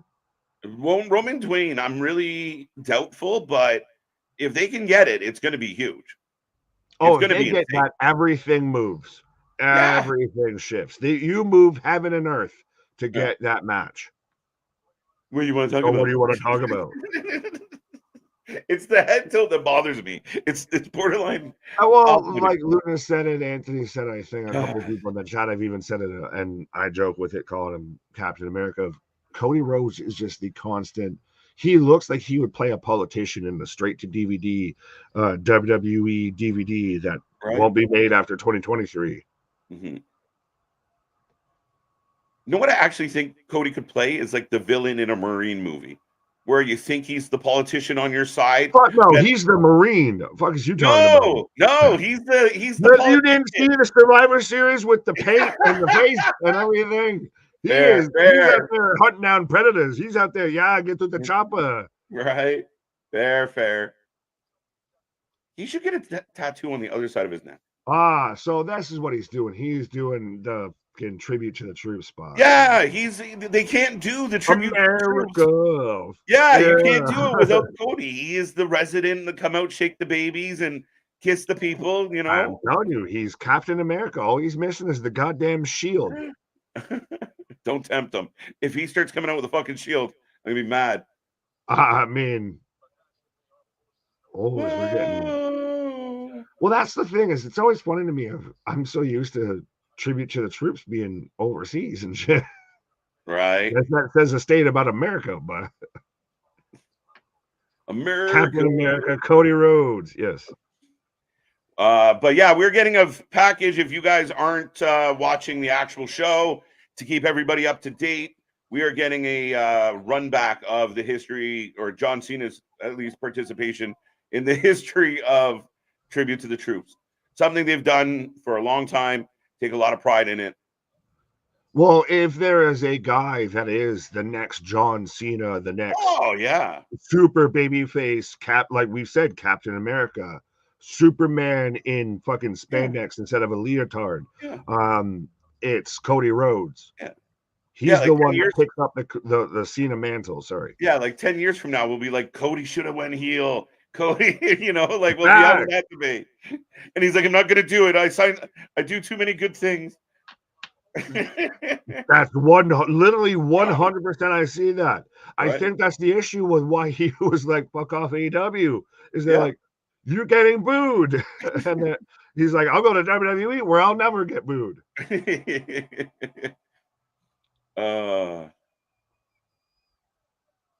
Big cheer from the crowd. All I need is Charlie Day out here with like the fucking jean jacket Bruce Springsteen outfit of rock, flag, and eagle. Born in the USA. I'm gonna drive a big truck.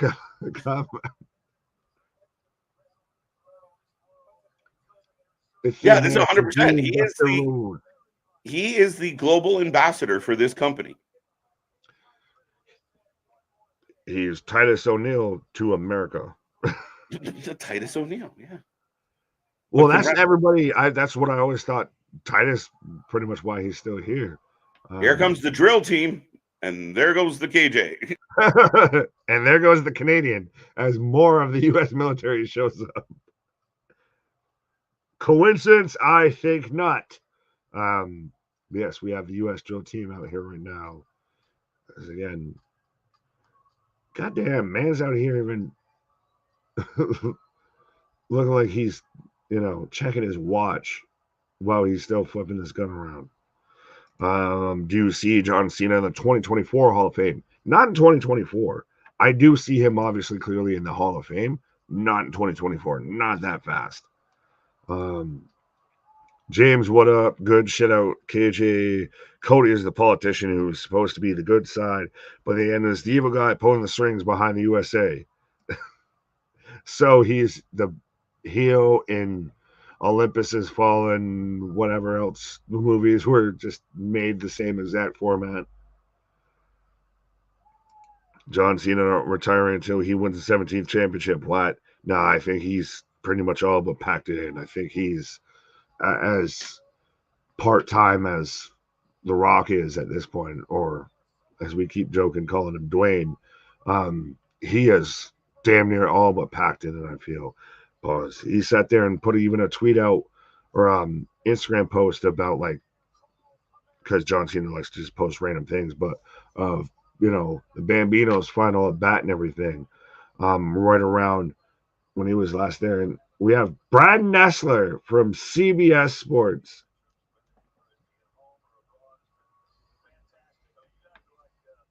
And that's so interesting right now. I feel like I'm watching college football or something, or the CBS NFL game. This is, though, where it shows that they're the McDonald's of pro wrestling. And I say that all due respectfully. They are the corporate atmosphere. They are still able to pull from the highest upon highs. They are still, obviously trying to put out the best product they can, but they have the resources that just nobody else has. As we're talking about the Army-Navy game tomorrow, starting at 3 p.m. So I guess early predictions as we're talking about this. If you got Army or Navy, or if you're not from the U.S., you can just put in different or pick a side. Canada, literally the only country to still have the cavalry. You mean the Mounties? Is that what you're trying to say? Which I don't even know if that's still a fucking thing. Top Flight Jake Hager, Matt Maynard, Angela Parker, Actions Ready versus Kip. All right, David. I think Cena is getting his own big ceremony. Dude deserves it. Facts. Well, that's also, though, why I think that I question to guess at who's going to be in this Hall of Fame class outside of Bray Wyatt. Because to me, I almost feel like we should have had it when Taker went in. I feel like we kind of did, but not quite. With Bray going in, you almost have a moment that's just dedicated to that. That's just fan service. Let everybody fucking cope with that moment still. I don't know if I want to attach other names to that because I feel like they get gobbled up in that situation. Pause. As I've got Bobby Lashley coming out right now, and is it interesting that Bobby Lashley is theoretically the babyface in this match? Like, he's getting big reactions. I mean, obviously he's ex-military, so this means something 100% extra special to him. But that Bobby and the Profits is kind of becoming the babyface group that everybody thought they were going to be the heel group. But yeah, so let me know who you're taking for this match, whether you're taking Bobby Lashley or you're taking Karrion Kross. Until it was tribute to the troops, and I remember that I wanted to take Karrion Kross in this because man has not been in action that much, and he needs a win. He needs something, and him over Bobby, it keeps the tournament. Oh fuck! No, it takes Bobby out of the tournament. I'm used to the Continental Classic. See, I'm even getting the tournaments mixed up. But Kross needs something for him to have a match and he's instantly dumped out. Like, Bobby can find his way back to the U.S. title, can find his way back to even a world title, and I think Kross needs something. So, as I'm getting the Iron Claw trailer right now, which not only is so in 2024 are you going to be able to watch the Von Erichs or December 22nd. That's fucking that fast. All right. So before the end is out, not only are you going to be able to watch the Von Erichs on your at your local movie theater, but you're also going to be able to watch them on AEW Dynamite for Winter is Coming, I believe. It's very interesting. I think maybe AEW has the inside track. You use this. You have MJF, your world champ in that movie. You're going to have the Von Erichs there.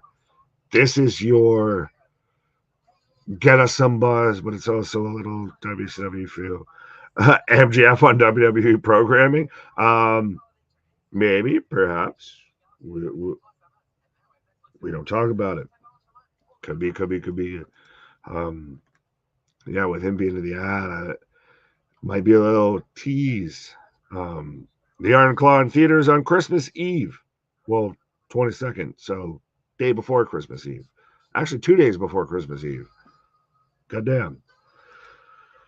John, what up? Bobby is going to crush Kross. Kross is too strong, says Richard. Are we talking about like them, like they're wrestlers from the 80s of, yeah, I'm going to crush you. Hagen, what up? That's crazy. MJF on WWE. Yeah. It's interesting of, well, because think about it. There's still the talks. There's still the rumors. There's still the speculation that Turner Discovery could be your new home for Monday Night Raw.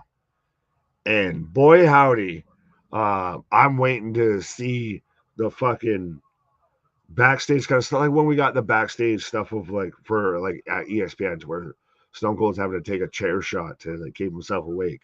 Of when Hunter puts his desk right next to Tony Khan because they're under the same umbrella. Oh, that would be interesting. Bray, Lex Luger. Lex Luger's already a Hall of Famer. Bella's already a Hall of Famer, I believe. Um, Paul Heyman, I can see it. I still think he gets gobbled. I've talked about this on that situation. I think he, Paul is one of those guys that deserves to be. I mean, Philadelphia is great, but if you're going to do Bray, I mean, then you do Paul. Those are your two. Just end it there. Dudley Boys aren't the Dudley Boys already in? I feel. Then again, maybe I'm pulling a Chris Jericho because Chris Jericho's out there of how the WWE Hall of Fame is irrelevant because there's no actual building and all that. That he's very much of like, I need a statue built in my honor. But no, I was saying I feel like a good chunk of that list is already Hall of Famers. I feel. I want to go see it. If we could somehow make it work, and granted, we'd have to like try and show it. I almost am tempted of like when it comes out on DVD, we'll do a watch party. We gotta at least give our review on it. I'll say that. Maybe we'll. That's how I'll trick KJ into. We got to go watch this movie and everything. So we'll have to give our review on it. But stay tuned because I honestly, that's the most I've really watched of the trailer, and especially watching it amongst the wrestling vibe on the live stream. Definitely makes you excited, makes you want to watch that, and then walk out of here, walk back in to watch it again. I feel. Larry, what up? The WWE needs to have a light heavyweight championship. Talked about that. I agree. As we've got tanks for Thanksgiving on the stage here. As I got Ford cutting a yeah, so I forgot Montez served as well. So you've got Montez, and I like how this ties in of A, he's served, and B, he's also part of Bobby and the Profits there. But this has been, I know this is a weird comparable, but this has been one of my favorite one of the better tribute to the troops. Normally the tribute to the troops just kind of seemed like a glorified house show. This has felt like we're going to get two birds stoned at once. Not me. I start working on weekends, which sucks, so I will miss the pay-per-views. Well, don't worry, Hagen. You can always tune in and watch us. After that, go ahead and catch the replays. Trust me, we got nothing but miles upon miles of content for you. And I guess I will say this as Kross coming out. So be a friend, tell a friend, like, share, and subscribe. 100%. So I've got Karrion Kross and Scarlett coming out right now. And anyone want to let me know or fathom a guess at the last time that Karrion Kross actually came out, like on SmackDown, and we weren't just getting a digital exclusive of him like peeking behind shit at the curtains and everything? But I do like that we're getting back to just the black and white. We're going back to, what made him cool in NXT until Adam Cole talked about, what they have to make KJ White cool? They ring the bell. Fall and pray. I don't know. I might fall. I don't know if I'm going to pray. Great entrance. Oh, that was a great exit. Nick's going to take his pause for the cause. Scarlett is in the ring. Great entrance. Here's my thought about the entrance in WWE. I feel like because the walkways are much longer, like the walk out, that maybe they do something like this, like a shortened version where it happens in the aisleway instead of waiting. It feels kind of long. NXT was a much smaller building, so it worked a lot better in my humble opinion, but it's still amazing. It's outstanding. That's just me being picky. Kross for the win. I think there's no way Kross wins this, which I think is odd. Like, I don't know what you do with Karrion Kross, but it just feels like it's Bobby Lashley. They've been trying to build up the Hurt Business. He hasn't wrestled much. And, a former member of the armed forces performing in front of the armed forces. I can't see Bobby losing this one, guys. Timeless Scarlett Boudreaux. Or Bordeaux. By the way, when I was on break, I think Nick said, do they still have Mounties? Yes, we have Mounties. This is my favorite entrance in WWE. We don't get it enough, James. We don't get it enough. I love the entrance. Like I said, I had a tiny little critique, but beyond that, it's excellent. And it is a crowded house at the commentary table. Joe Gacy, Karrion Kross stable would be cool. Something, anything. Give me something involving Karrion Kross that just significantly matters. I would like Karrion to go back to the badass he used to be. And again, big forearm. But the good thing about Karrion Kross, like in this match, he's just as big as Bobby. This isn't this is a battle of two big men, not just Bobby coming out and dominating. As Bobby jumps over the stairs, not today, responds with a clothesline. JBL needs to stay on commentary. I don't think JBL wants to. I think JBL makes more money elsewhere. Again, Lashley is going to win the match because tribute to the troops. Yeah, I'm with you, Christian. I'm with you. Bobby is a face now. Bobby is getting over as a face just naturally. It's just happening. It is just happening. So I feel like the original plan for Bobby and the Prophets, as I like to call them, they were going to be heels, but they are naturally getting over as baby faces.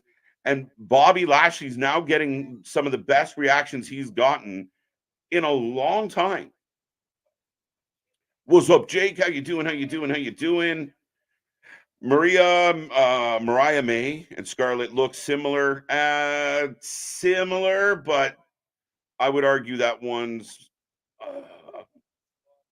yeah. Anyway, my money's on Scarlett. Put it that way.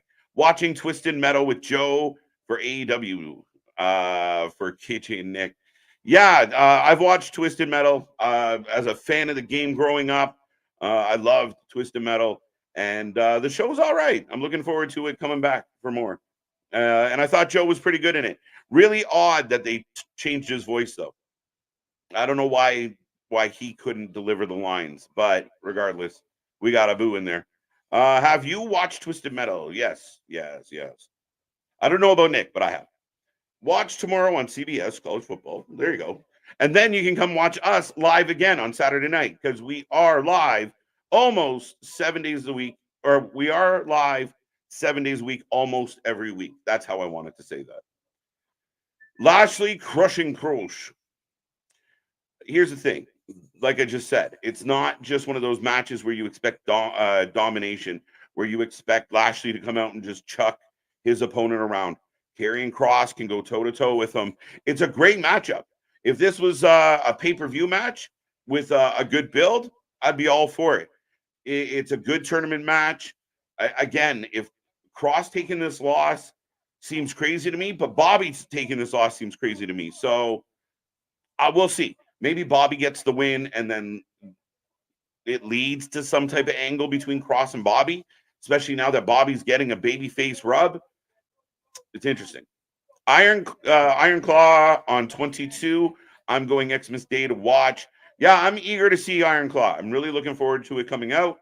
I've watched a lot of the press conferences or the media scrums that they've done for it. I'm excited. I mean, it's been a while since we've had a really good wrestling movie. And I think what I like about this is it's not a campy wrestling movie. It's not Ready to Rumble. It's not the one what was the one with Keith Lee and the little kid, and there was a bunch of people in it. This is whether you're a wrestling fan or not, the Iron Claw should play very well. It's going. A lot of us know the tragic story that is the Von Erich. So I'm really looking forward to this. I saw reports going around that a lot of MJF sports got cut. I mean, the fact that that's getting reported seems funny to me, right? Like, it is what it is. I mean, that happens all the time in movies, and depending on the role he's playing, seems silly. KJ, I'm new here. You wrestle professionally in the past. Baby Man Gaming. Welcome. No, amateur, yes, not Roman Greco, but uh did some nonsense once upon a time, but I'm much better talking about it than doing it. Christian Power, who is going to win tomorrow? There you go. See, Money wants to know. Navy beat Army. All right. Are you interested in Ethan Page versus Tony Nese in an I Quit match at Final Battle? Damien, I did not know this match was happening. I don't know if there's an angle or a story that's built up to this, so I have no idea what to tell you. None. I have no idea. Okay, why does YouTube show me a video of Brass passing from ESPN when I look up Wrestling for Life on YouTube? I don't need to cry anymore. I have no idea, my guy. It never happened to me. It could happen to you. Punk needs a quick feud against like Austin Theory or Kofi, something to get him going. I don't know. See, I think that's kind of what they did in AEW, and they do it often. I kind of like the idea of make us wait. And again, I know some people are going to disagree with me, but you'll get fed, birdies. I think you're going to build. You're going to let it cook. You're going to let it simmer, and you're going to maximize the dollars you get out of Punk. I don't think you're just going to throw them in random matches. I think it's going to matter. That's my take on it. Now, I know other people want it all. They want it now. Oh, wow. Karrion up, Karrion down like a sack of potatoes. KJ, maybe not, but Lashley has a power advantage.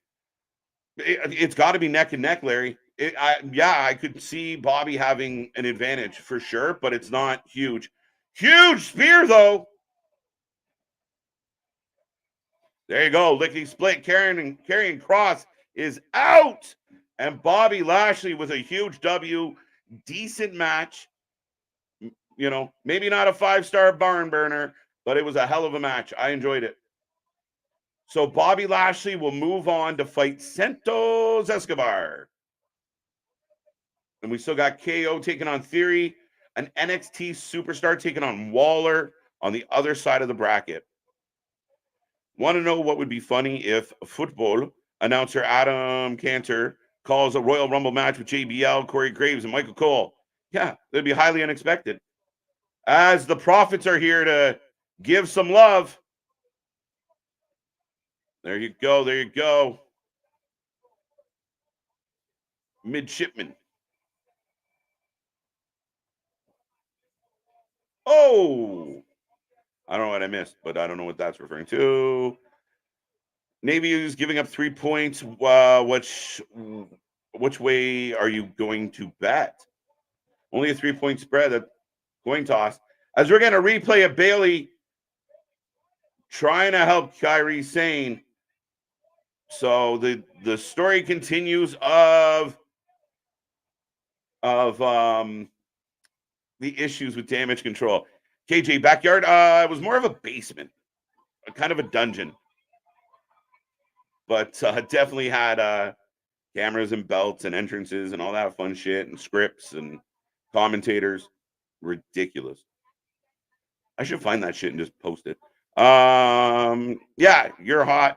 Let it ride. If you want to go and take a ride with me. As we got damage control, Bailey looks like she's taking her adopted children to the fucking bus stop.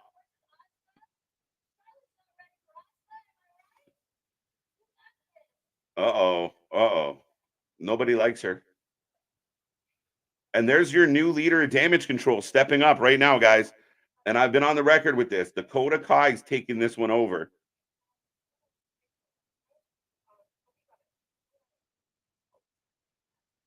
They got it. Santos Escobar helped Karrion Kross win. Drugs are good, drugs are bad. KJ would laugh at you for what happened to Wool, but I have him in the fantasy league. Laugh away, my guy. I mean, it's unfortunate. If nothing else, and I feel bad for Justin. He was just getting his shit together. A couple big wins. He was big the night, last night when he got hurt. He was keeping them alive. He was keeping them ahead. He gave them a chance to get that W, and it's unfortunate. I don't know how long he's officially going to be out. I just hope this prompts my Leafs to go get a goalie. Because, we're in trouble.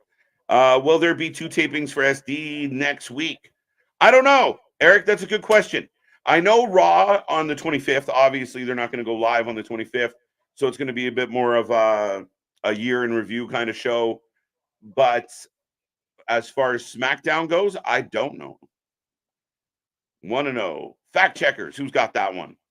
2-0. I've got a question. Do you think Bryan Danielson is an EVP now? If he's not by official title, he definitely is by behavior. So put it that way.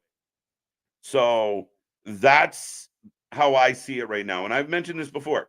We don't hear about the EVPs being involved in decision-making, booking, yet, we have this whole tournament because Daniel Bryan always wanted to be in a G1 tournament, but never wanted, doesn't want to go over to Japan and leave his family. So here Tony gives it. He's given out fines apparently. He was part of the disciplinary committee.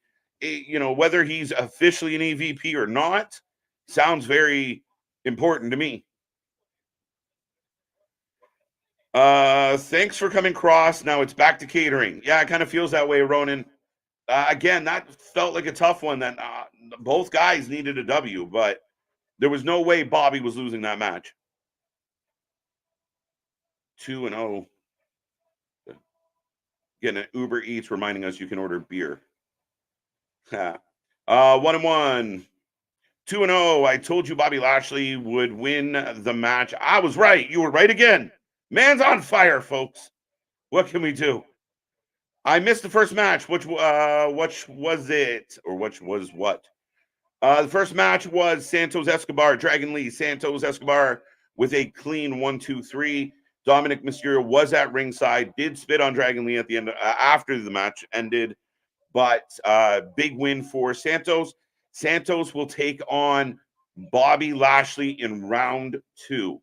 So I will take a second as we are in this commercial break, and before I get to the next one, just to remind everybody, we are back tomorrow night. We are watching at least 3 shows, my friends. We will have Impact Final Resolution. We will be here for NXT Deadline, and we will also keep an eye on AEW Collision. There's also some GCW out there. It's a packed night of wrestling tomorrow night. And remember, if you haven't hit like and subscribe yet, make sure you do. Become a part of the family. Enjoy all the shows with us as we're getting the WrestleMania week, where we're going to be here every day. We are going to do 30 hours in about 2 days. So it's going to be a fun one, folks. So strap in, strap on. We're on the cusp of WrestleMania season. So the channel is jazzed. I know the hosts that show up on this channel are jazzed. And I hope all the fans out there are jazzed. We can't wait to get into it all. As we're getting another America package. Dragon Lee and Santos, who won the match? Just answered that question. Santos definitely won. Oh, midship. There you go. Thank you. Larry, there you go. Thank you, Steve. You know what would be funny, KJ? If KJ and Big Nick called the Rumble with McAfee and Ronaldo. Dude, that would be a shit show. But amazingly, I'm down. Sign me up. The dungeon. Yeah, right? Canadian thing. Hart family. Yeah. Speaking of the Hart family, but not Hart family. Yes, but enough about talking about your days in the dungeon. But no, you missed the comment that I was responding to of someone's like, it'd be funny if da-da-da, da-da-da. Oh, no, I got that one. Yeah. Oh, okay. Yeah. Yeah, as we're getting I'm surprised that they asked the Canadian, what's the name of the U.S. Navy college football team? Oh, look in my eyes. What do you see? see? Hey, and we're starting off the top of the hour with Chicago made Punk. Mm-hmm. Well, we already have a big main event, so you know he's not going to follow that tonight. He could. I still like the Hell Froze Froze Over gear. I want that. I love it. Love it. And for anybody out there that hates this man, just listen to the crowd. You Sounds just hating to hate. What? I said you just hating to hate at this point. Tell me how that haterade tastes. Right. CM Punk is next. Yes, he is. Like I said, I still like that whole Hell Froze Over thing. Right.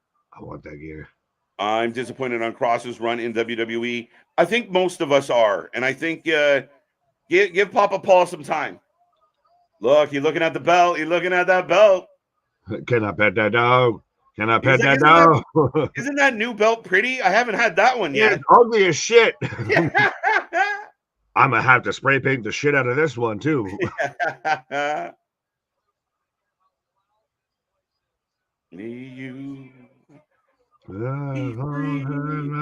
How much Sanka fucking up the lyrics so we don't get fined.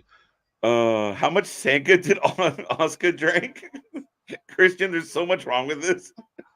Christian, I asked you the same question. What are you on? Because my head instantly went to Sanka, the wrestler. Oh, I didn't even go to Senga. Senga, come here. Bailey, I was telling you the road to Raw. Pause. I got good news. Let's go. I got good news, folks. I'm not the end of the show, so I'm not going to get my time cut. And again, he got that chip on his shoulder tonight. This is going to be interesting, Nick. And we've instantly got CM Punk, CM Punk, CM Punk. Gamer, no doubt. I feel like all of the best minds in pro wrestling are all under one roof right now, and I'll let you decide which roof I'm talking about. All right. Pierce was trying to sign me to Raw. I think they were louder on Raw. The man is milking this crowd.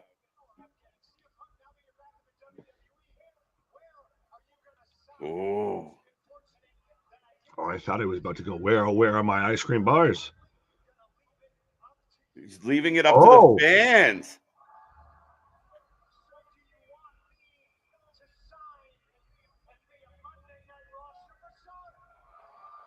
He laughed. I feel like there's boos. Like, I mean, you're doing it on a SmackDown show. You're getting that's why. Yeah. That's why he laughed. I can't hear you. Why? It's funny that the fans at SmackDown are cheering because you go to both shows, right? You don't. Are you brand specific with your ticket buying? Or do you want me to throw 29? Whoa! Dude! He's talking about being in the Rumble! Phil Brooks is in the Rumble. He wants to point at that sign. But again, like I said, he's going to want a main event a WrestleMania. Yes. How is it ironic of you can go to the other company and be the main event of a night one of a 2-night, special, and he might end up being the main event of a night one of a 2-night special. Funny. So what do you want to talk about? Little dig at Cody. There's a few people that are a little upset. Looking at you, Seth. They don't like the CM Punk that says, I love you guys. And he turns directly into the camera and says, I'm home, and then cuts back to his promo. Yeah, he's specifically addressing his intro promo. He's addressing me. He's telling fuck you, big Nick.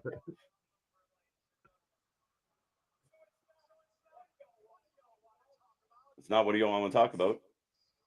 Who do you want to talk about? I like it. I like it. Who?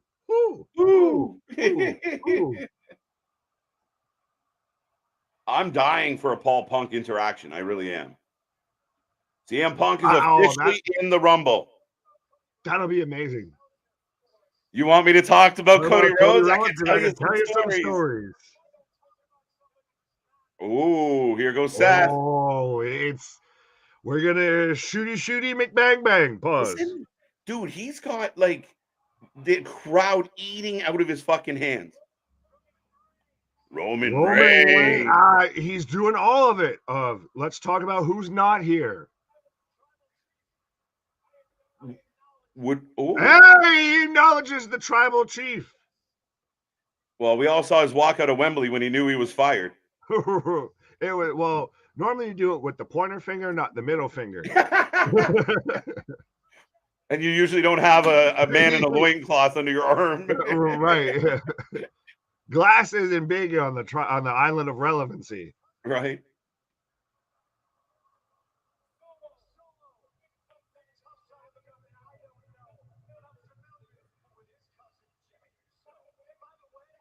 As he's running through the whole bloodline right now. He's even mentioning Solo, Jimmy. He's running the gauntlet, dude. He's going through them all.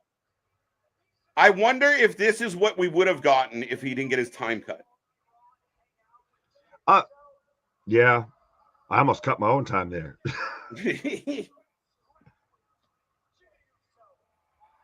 Why?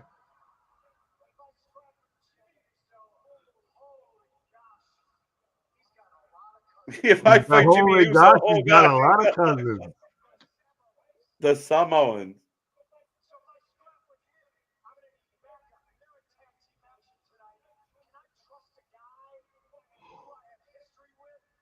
Can I trust a guy who I have history with? Are we going to get CM Punk in action?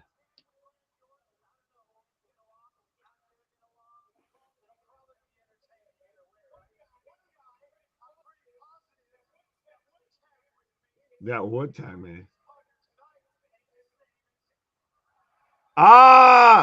CM Punk putting over LA Knight, and his name is CM Punk put over LA Knight. This is what we wanted. Someone said Kevin Owens. That's a mispronunciation of KJ White, but I'll take it. I'd tag with Punk. Just saying. I would hope.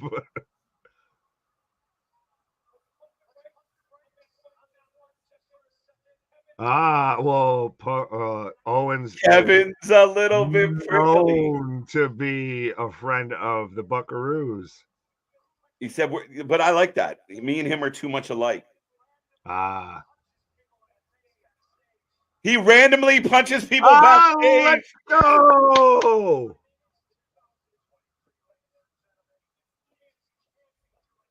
Amazing.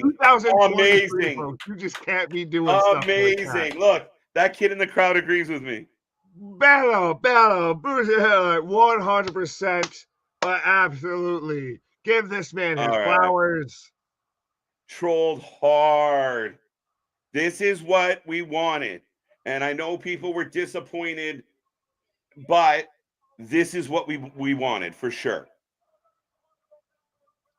100%. Here comes Seth. They'll be making us wait for Seth. One guy. One guy. But I like, though, this is him addressing the gamut. This is him going through everything.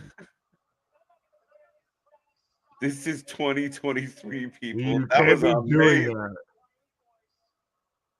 He also likes to punch people in the face randomly backstage. Oh, instant sing-along. So they do still love Rollins.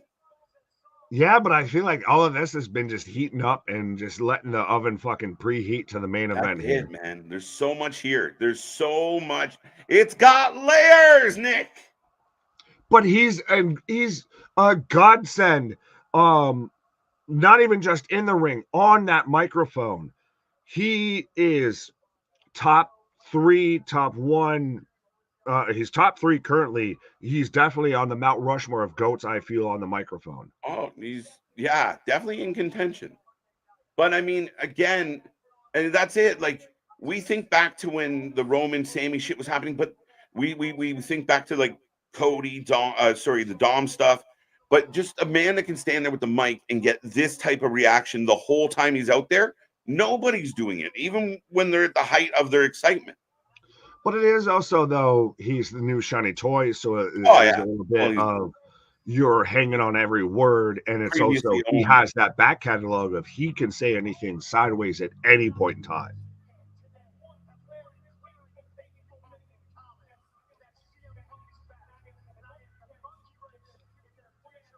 I am the monkey wrench and the plans as he ties it all back together. WrestleMania. I like that, though. I didn't fully address Seth, and that might stick in Seth's craw. You addressed everybody else but me. I'm back to finish what I started. I'm here to put pen to paper, so we will get the decision. Much like LeBron James, of whether he's taking his talents to South Beach. Yo, straight to the heart. Mic drop. Main eventing WrestleMania. Mic fucking drop, my friends. Goodbye. Go half a click back because I didn't catch it. He wants to point at that sign. How do y'all feel about that? Oh. KJ, CM Punk said Sean. Waltman or Hickenbottom? Or Michaels or Spears. What one? Name one. Right. There's a lot of Seans. Smile Mark said Punk will be a deadline is what I just heard. Wait, what? No. Don't listen to the voices in your head. They're not accurate all the time. Don't fuck with me, Mark. We'll be here anyway. I was going to say, we instantly go right to Charlotte Flair coming out. How apropos we've got, Flair controversy on one show, and we've got Flair coming out after Punk on the other show, when her hubby might be showing up sooner rather than later. TikTok. In the famous words of Karrion Kross, TikTok. Right. Charlotte coming out all smiles. I love that, like, all hail the queen. I love that they added that. I think it's great. I don't give a shit what anybody says. I think she's getting swallowed by the whole fact of everything that the fucking bazooka rounds we just got unloaded by CM Punk here. Yeah, well, again, this segment is going to be what it is. We're going to talk a lot about what just happened, folks. I know we were a little bit quiet or intermittently quiet, but this is the Punk we wanted. We wanted the Punk with the jabs. We wanted the Punk with the no direct references, plausible deniability, but the smartest guy in the room. I'm at the top of the hour, so they can't cut my mic off. Yeah, but took a shot at the fact that his promo got cut. Took a leap into why he's here. I'm back for Mania. So I honestly feel like as much as I defended his first promo of like, good enough, we'll get there. This was so much better. This is the Punk you're looking for. And it's still what makes Punk great at what he does is what makes guys like Heenan great, what Heyman great, etc. Of he heard the feedback, he heard people say this, that, and the third, and everything like that. Mm-hmm. And all right, I got something for your ass. I will say everything AEW without saying AEW. Mm-hmm. He just happens to punch random people in the face backstage. And going into I'm going to main event. This is 2023. You don't do that in pro wrestling, and even just changes his whole face, his tone, everything for that. Oh, and the sarcastic grin on his face when he did it, and he couldn't help. And then the fans cheered like they got it. Like the people in the building, maybe not 100% of them, but enough of them rattled that everyone was just like, "Wait, you clapping? I'm clapping too." Yes. Now, to think that there's a certain company out there that their name starts with the first letter of the alphabet, and yet they're second, third in line when it comes to this whole story, when they had it gift wrapped for them.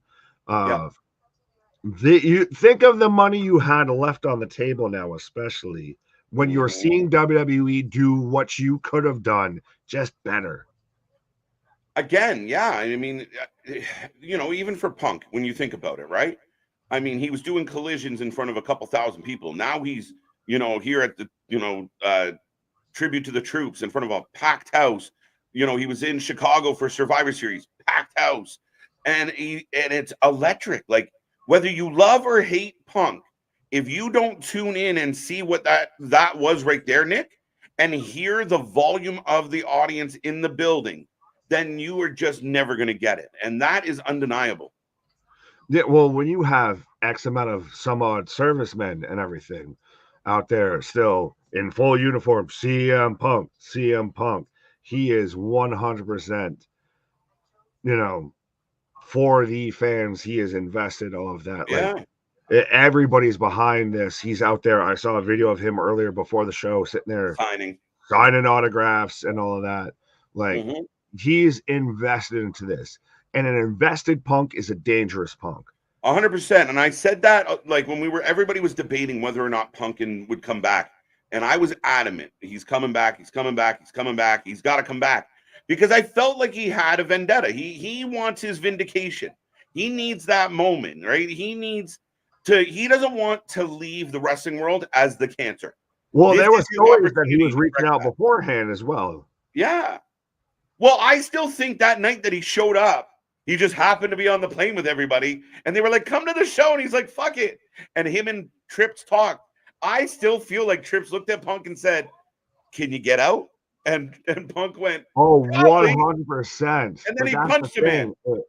Is this guy is still doing what is best for business as he's eyeing up the Bloodline locker room as he's looking at his watch. Ooh, you thought about it.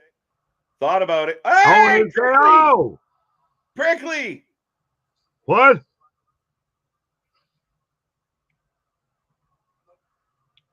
Dude, give me this.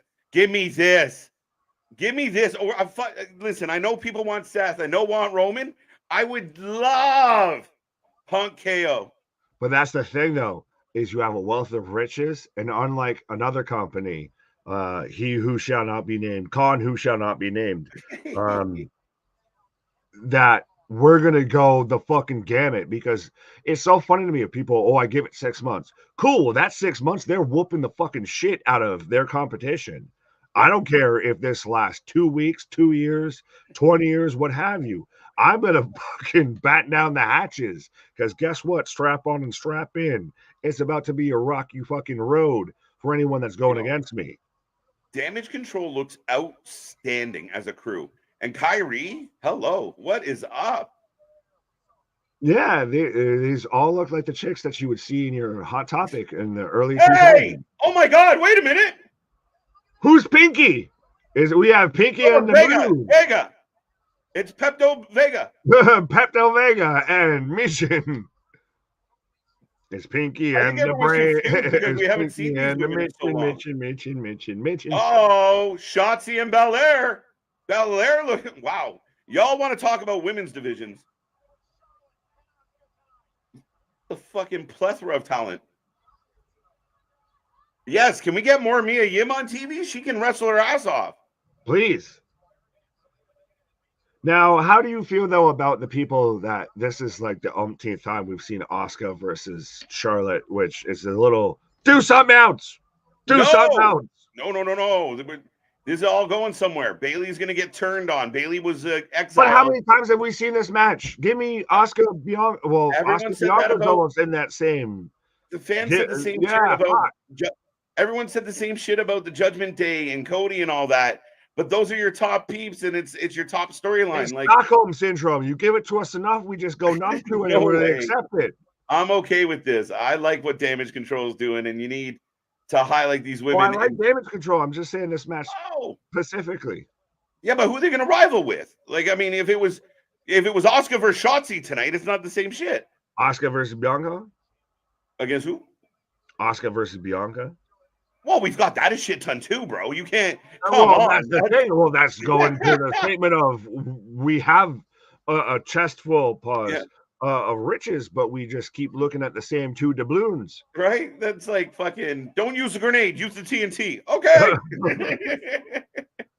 Well, what if we got a Kyrie versus a Charlotte? Who did Kyrie fight last week? Kyrie lost to Belair last week. So the webs we weave. But I was gonna say, Listen, but it's not Charlotte. yeah, I mean, I like the consistency. I like. Oh, back body drop on the barricade. I'm not bored of it yet. I'll tell you when I get bored of it. Oh no, I like it. I just Yeah. there's a lot of it's as much as we call pot meat kettle with the others company. How Well, many times we just keep running back the same shit? The other company won't run back anything. It won't give us any consistency. Fair. So it's the come see, come saw. Yeah, right. Moonsault. Oh, and Oh shit. Michael Cole aptly said Charlotte didn't get all of it. Yeah, she grazed her with a fucking pinky nail there. That is for every young commentator out there and any commentator that we have to watch on TV.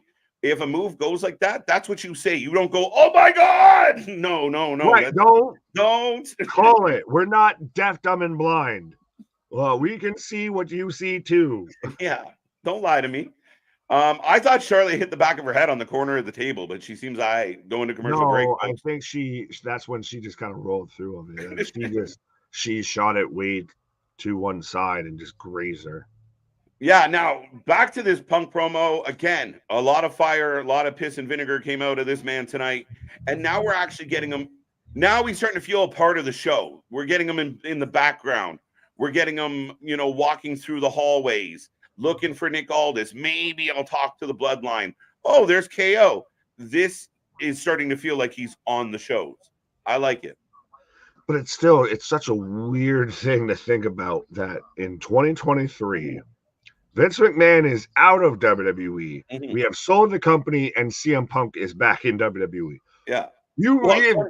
Congratulations, KJ. You've just woken up from your 10-year coma. And I just tell you that.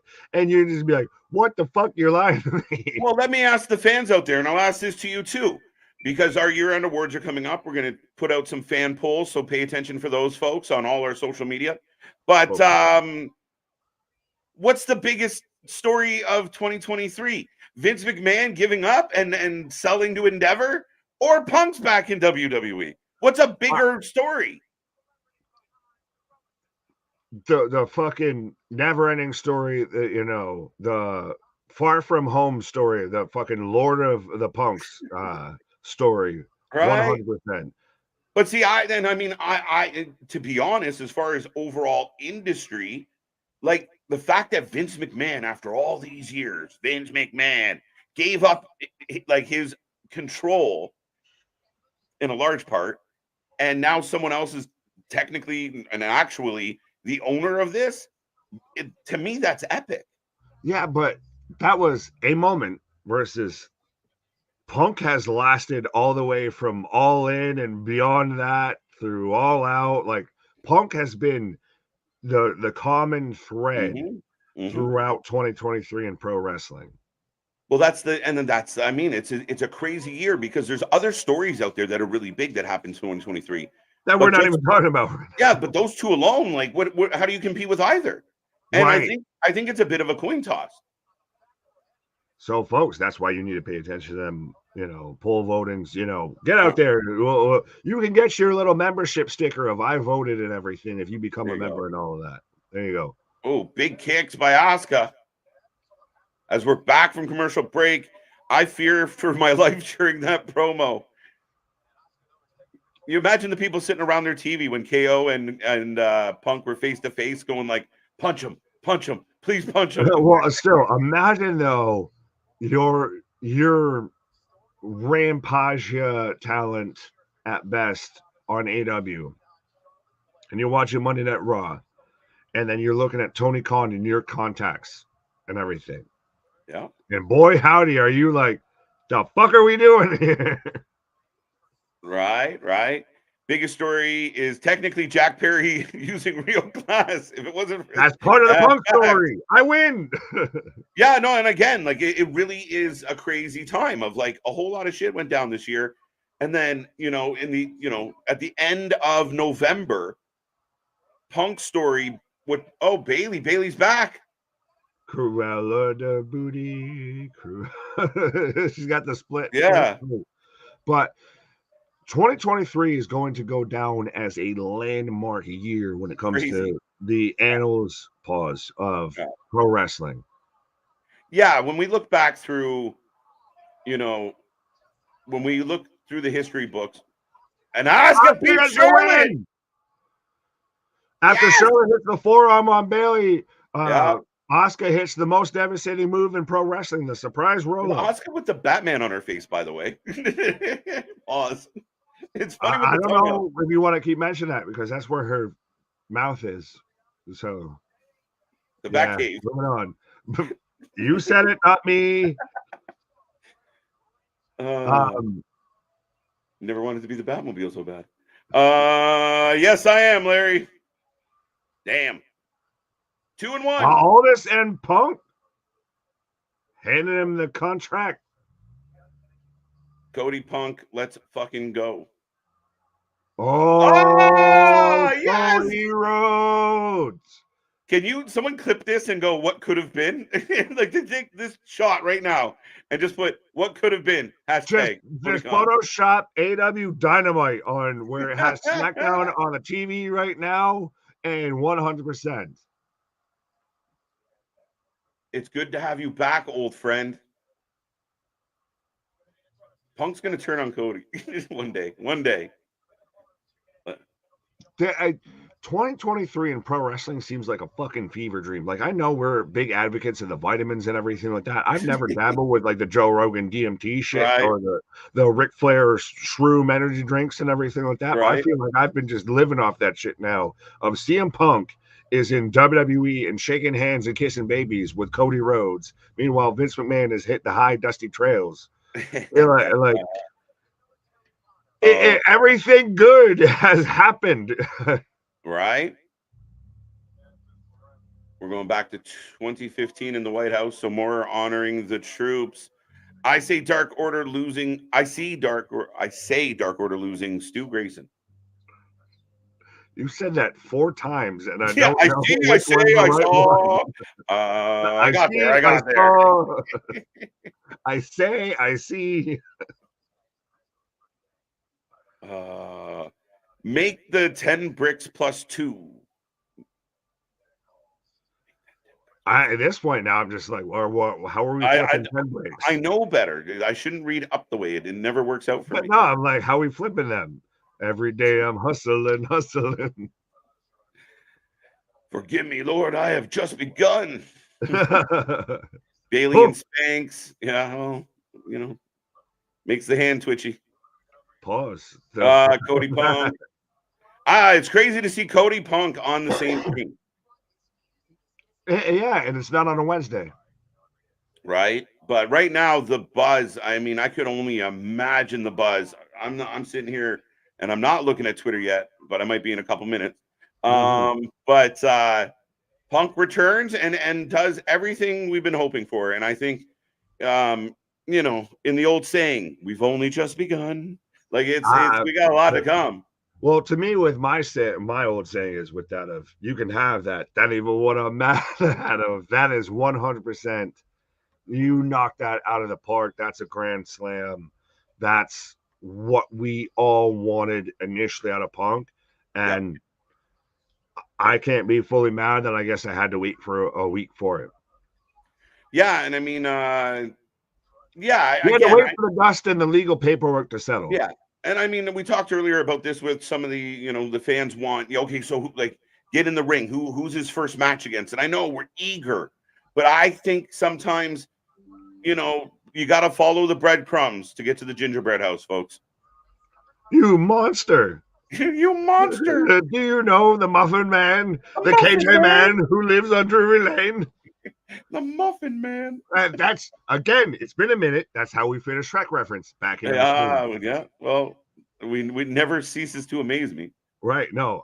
Click. Click. Well, no. This show is surreal. Going to the Royal Rumble. Can't wait. Trust me. How fucking insane is the Royal Rumble on paper? Like, that's what I'm saying. We need to do odds. I think we either said it before early in the stream or before we went live. There's still the odd idea out there that Brock Lesnar could show up in the Royal Rumble. Yeah. And that's completely forgotten about. There's so many names. It's ridiculous. Like, it really CM is. Punk's in there. Cody's in there. Yeah, that alone is mind-blowing. AJ was supposed to be back tonight. We haven't seen him yet. And rumor is he's not going to be there, just so you know. Well, give it time. Hi, Mick. I don't know you. Hi. Your name. Hi. Video of someone getting the Medal of Honor. Truth. Yes, medal, not metal. You got the aluminum of honor. the medal, not metal. Medal. Punk and Cody, the final two in the Rumble. Let's go. I don't know, man. Like, there's a lot of intrigue to all this. Final two or first two? I think this should be the first two, to be 100% honest. I was going to say, better odds. Final two or first two? First two. Because if Cody wins this, he has to start 1 or 2. He's got to be one of the first people in it for me to give a shit about him winning it again. But does Punk win it and start at 1 or 2? Punk comes out 30 and chucks Cody, who's been in there since 1. Well, see, that's the thing. Then you're a dick. Like, if he came out there and fuck you, I can't wrestle. Mm-hmm. I'll hit a buckshot Larry in the goddamn Rumble just to prove my fucking point. Dude, here's another name for you. Braun Strowman in the Royal Rumble. Brawny the Strowman. Yeah. Coming, determined to get back. And he wants to honor Bray Wyatt coming back. And in addition to that, I mean, again, when we talk about Gunther, you talk about Brock Lesnar. I know we've been there before with one of my favorite clips ever, by the way, is Strowman and Lesnar in the Rumble. That big man just got hit by a lunchbox. Yeah. But what did the right hand say? Right? Braun wants to get back in the mix. We've been talking about the Mickie James, Sasha Banks. I'm convinced Sasha's in the Rumble. Drew's out there still. Dude, this is crazy. It's an abundance of riches. This has been the most unpredictable Royal Rumble that I remember watching outside of like when I was a little kid and literally was just like, go D'Lo Brown and shit. Yeah. Well, again, when there was genuine kind of surprise and pop to each, and I remember you and I did our preview show and we predicted who was going to be in the Rumble, and then we took points last year, and we were like, all this is going to be there. Mickey might be there, and none of them came. It was Cody. And that was pretty much it.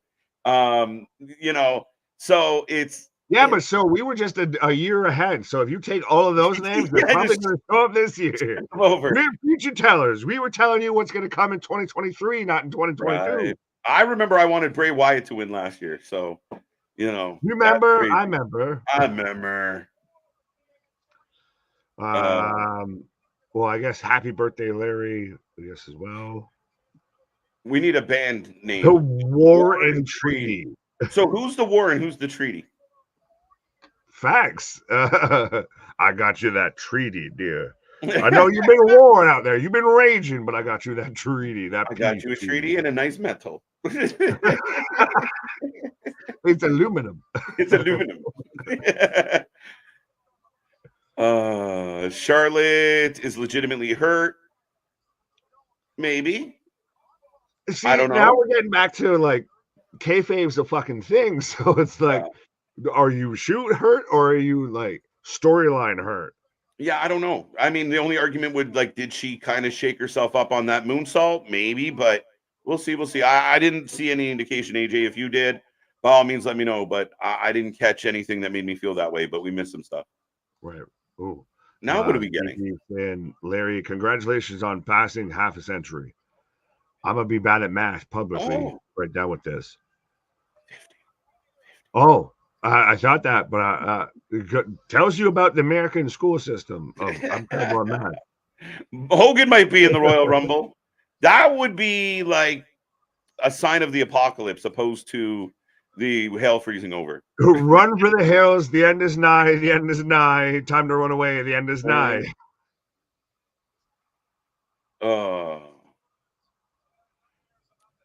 Wow. Sorry, go. No, I was just mentioning how we're getting the Kevin Owens, Logan Paul replay from last week. Yes. I can't believe TK has said OC versus Angelico is a dream match tonight on Rampage. Whose dream? Whose dream? Hey, a nightmare is still a dream. They're not even worth my time for a nightmare.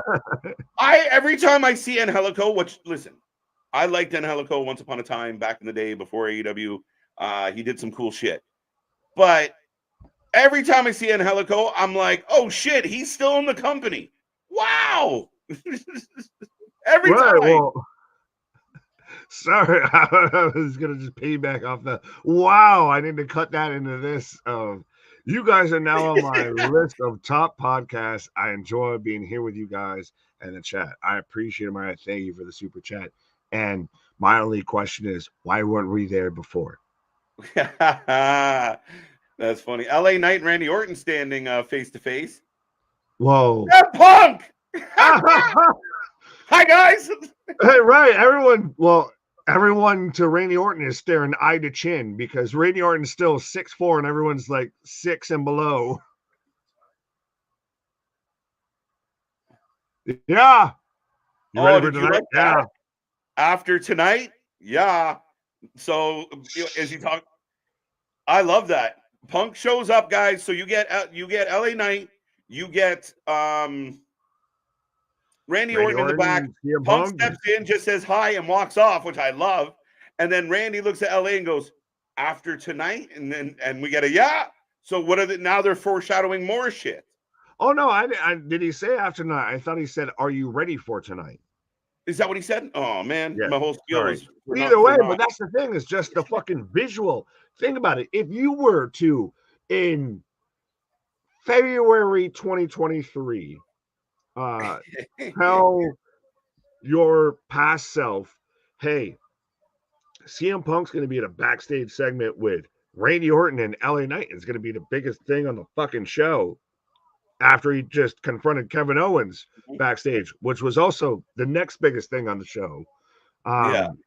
What's more shocking? Like, you're lying. Right. What's more shocking? CM Punk, Randy Orton, LA Knight being in the same picture, or Drake Maverick and Dixie Carter? Shit, as KJ's taking a pause for the cause here, as I got Jimmy and Solo coming out as we cut to a commercial, but 100% 2023, and that's why you folks need to tune into when we do our end of the year awards. It's not just WWE, it's not just AEW, right? So we've had Wrestler Revolver, Up for Contention, House of Glory, etc. So everything that we cover, we're out here like Simba or Mufasa, everything the light touches is up for contention when it comes to the awards. So absolutely, you want to make sure you tune in for that. And Mega out here with a super sticker. I wish I could see that on the back end of what it was. Oh, it's just a giant red thumbs up. I appreciate you, my God. But absolutely, folks. Much like Mega, much like Middlebrook, much like I believe it was Chris earlier, 100%. We have the super chats, we have the super stickers, everything.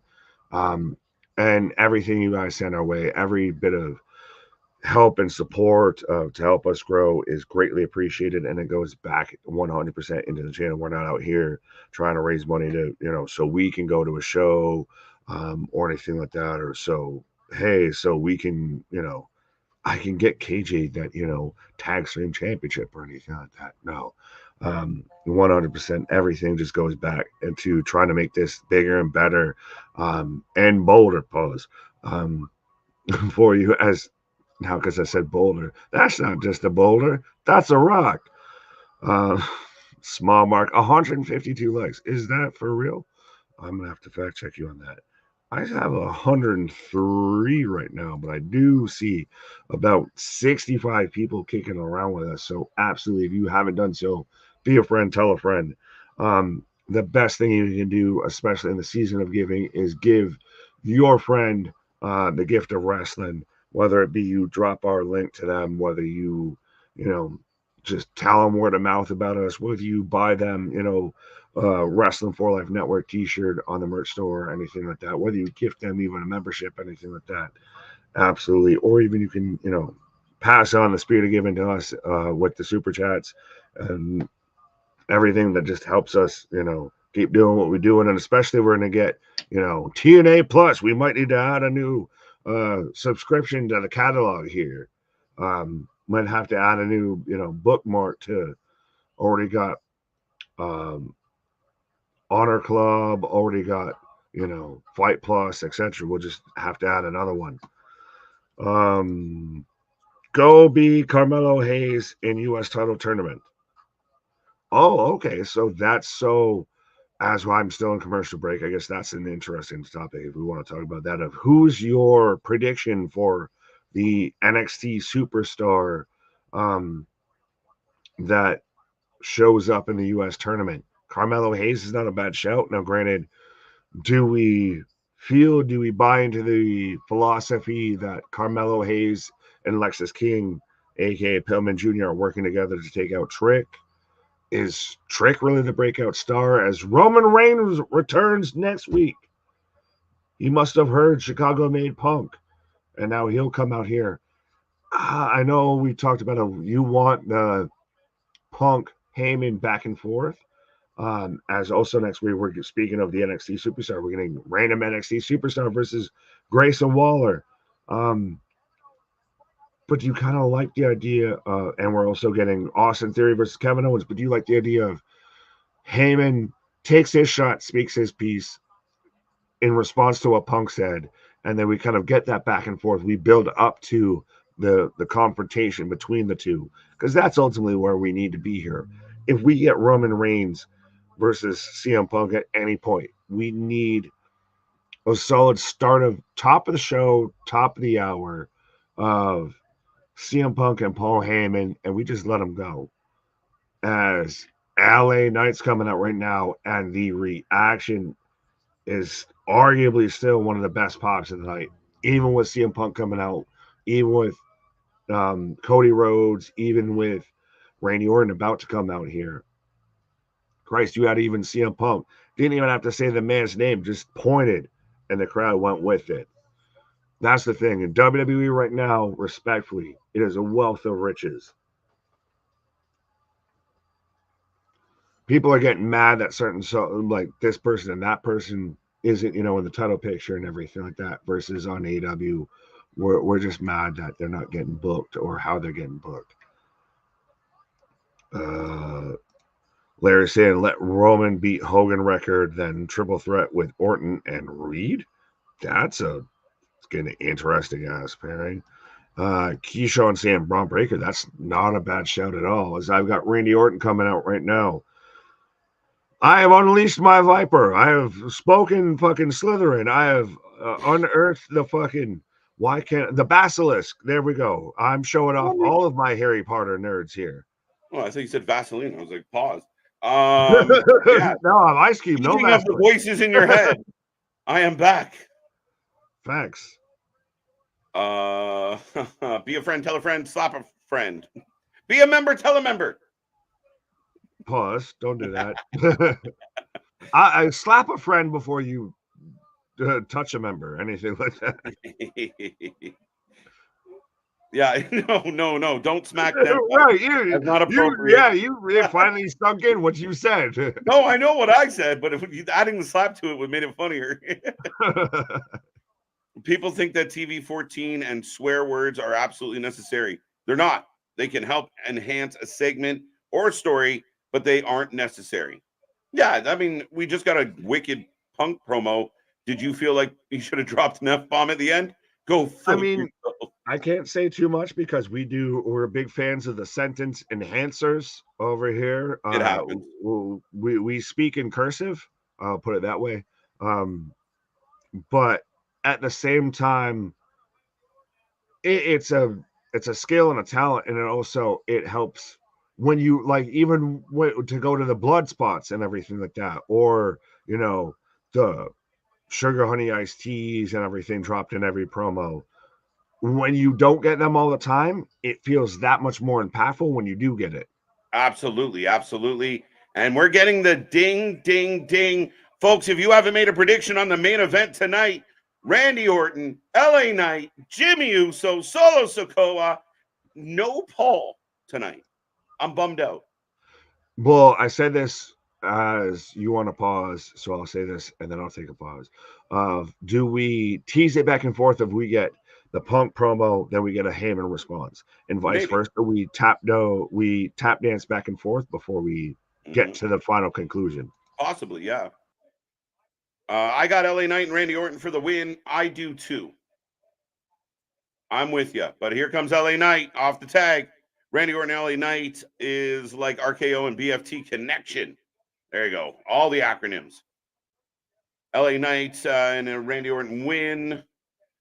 LA Knight Punk feud would be interesting if done right. It could work. It could work. And I'm still not like, I mean, I think that Punk at some point will have the ability to turn heel real quick. As Solo eyeing down Randy Orton.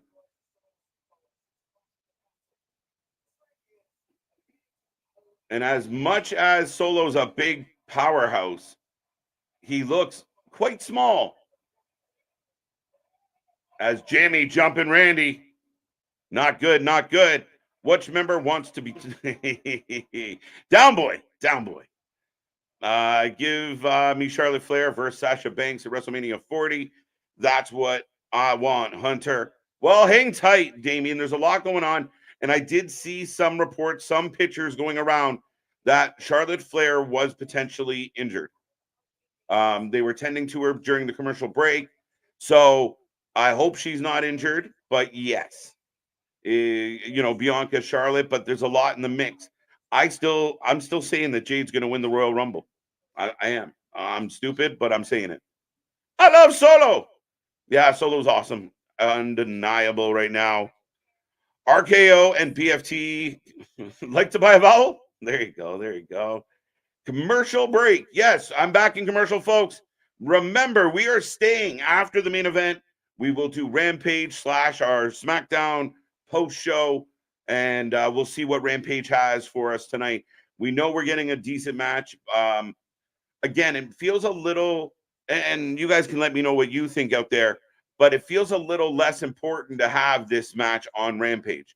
It's just, an easy win for Daniel over Garcia. So who cares, right? We'll put it on Rampage. I still think it should have been on Collision.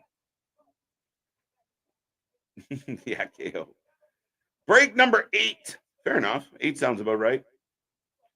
I love Solo's entrance. Great entrance. I can't argue with that at all. I like everything they've done with Solo. Solo's been booked well. Solo's been built well. He's an enforcer. The Bloodline stuff has gone a little cold. It's lost a lot of its traction. You just kind of have Jimmy and Solo holding the fort. Some nights Paul's there. Some nights Paul's not. Roman Reigns returning next week shall be very interesting.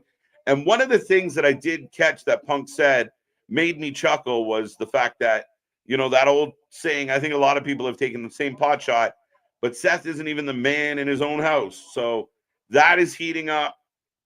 Punk gets his little digs in. That was cooking. It's been an insane Friday. For a lot of people who say, I don't watch WWE, it's too boring, they don't do much. Tonight has been match, something compelling. Match, something compelling. Match, something compelling. I think they've done well. A lot of times they've done tribute to the troops on like a Friday afternoon in a nothing pay-per-view, or a Saturday afternoon in this, and not even a pay-per-view, but this house show that was kind of a throwaway. Nothing major happened, nothing major booked. I like that they made tribute to the troops a Friday night show. Now, for those out there who just love to find the nuances in everything, some out, I don't want to hear this shit of, it's just like what AEW does with their, Fighter Fest. I don't care. This is a grander scale. And we're getting an advertisement right now for Raw. As we're going to replay from Drew, they're letting us know that Punk's going to be there as Drew's going to take on Jay. And stories collide. Cody Rhodes, Shinsuke Nakamura. I'll take some thumbs up, some fire, some feels. How do you like Cody Rhodes and Nakamura? I want Jacob Fatu versus Solo. Yeah, we talked about Jacob a lot. And I mean, again, the obvious ties to the bloodline. I think some new blood in the bloodline would go a long way. At times, yes, very much so. What's up, John? While we wait for commercial, who is adding WWE 2K23 game, the Ric Flair Woo Energy drink, and the NHL Winter Classic jersey for Christmas? Excellent. I hope Santa's good to you, Christian. Yeah, feeling it. I'm with you. I like it. I like Cody.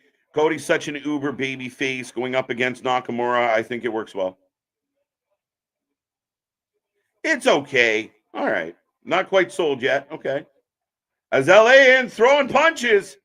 Solo trying to cover up. The crowd yelling, yeah, yeah, yeah. Big swinging neck breaker. A move we don't get enough of. And the crowd. If you were live at SmackDown tonight, were we talking in the past of not a lot happening on the weekly show? The crowd gets a little flat, a little bored, but I would argue that the crowd has been lit the entire night tonight. They're into everything, and every segment has something to cheer about, something you're interested in, something that looks cool, sounds cool. As LA takes out Jimmy, but opens the door for the belly to belly. Down goes Knight, folks. Cody and Shinsuke will be great, but I think Shinsuke should go over. It won't hurt Cody, and it doesn't have to be clean. Should be great, but I think, yeah, Boston. I think I do not see Cody losing the end result. If he does lose, I think it would be very much in the fashion of Brock Lesnar. Of, yeah, I lost this one, but I will conquer you. But I don't know. I honestly don't think the booking is going to lend well for Shinsuke getting this W.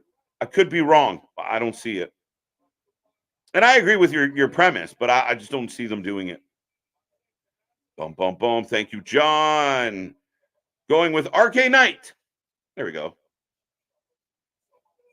Not LAO. Solo completely in control of LA right now. 2K23 Icon Edition, 50% off at GameStop. There you go. Fun facts for everybody doing some Christmas shopping. There it is. Judgment Day versus Creed Brothers as well. Monday Night Raw. Yeah, that's going to be a very interesting match. I wonder if anything happens here. Are we going to be surprised by the Creed Brothers? Does it play into an angle? Does it help this storyline that Judgment Day doesn't quite have it all together? That's potentially be really good. I agree with you there, Chair. Fire. Kyle, I'm really interested in Drew versus main event Jay. Yeah, I'm in. And if Drew digs into being a heel, I'm very in. As here comes Solo. Hip thrust. Speaking of Umaga. Not much, KJ. I like Cody versus Nakamura. There you go, John. I'm happy to hear that. Yeah, I like the booking. Again, it's something interesting. It's not just filler, right? Like, you know that Cody's maybe destined for bigger things, but it's interesting. It's compelling. This is the best. Thank God Triple H came along, because athletes like Nakamura are now coming into their own, are now starting to look good, now starting to look like they looked when they were in NXT and elsewhere. A double team, Irish whip into the turnbuckle, LA Knight down again. I don't see Cody losing either, but it's what I want to see. I'm with you, guy. Yeah, I get that. I do. It'd be cool. Like, I'm always a proponent of surprise me. Like, if everyone's thinking you're going to go left, go right once in a while. I mean, that's what I think I love so much about the Punk return, right? Nobody was quite sure. Most people had given up on the idea, including me. And then you get that lower third. You're like, well, good night. And then boom. And when you get that in wrestling, those are the money moments. SmackDown is in Rhode Island. John, yes, it is. We had a little chat about Rhode Island earlier. John also says RKO BFT for the win. LA reaching out for the tag. There comes Randy. Here comes Jimmy. Big clothesline. Oh, goes looking for Solo, not where he wants him. Found him anyway. Oh, in LA with the drop kick. Vintage Randy. He's back. Thank you. Thank you. People I know are just getting certificates this year. Okay. Nightmare versus Naka, the Seth, TMM. There you go. Randy dropping Jimmy on the table. And the crowd goes wild. My prediction for Raw is that Gunther will be very upset at Imperium. Yes. For losing the match, followed by Rhea Ripley being disappointed at Judgment Day. And finally, CM Punk signs with Raw. Yeah, I could see him signing with Raw on Monday. I wonder how long he will tease it. But I think Seth will, kind of like Randy signed with SmackDown because of Heyman. I kind of feel like Punk's going to sign with Raw because of Seth. Vintage Orton as he hangs him from the middle rope. And the crowd is insane. There we go, setting it up.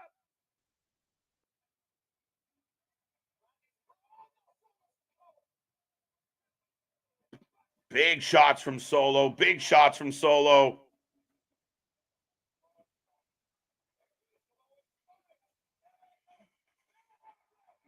LA Knight with the save.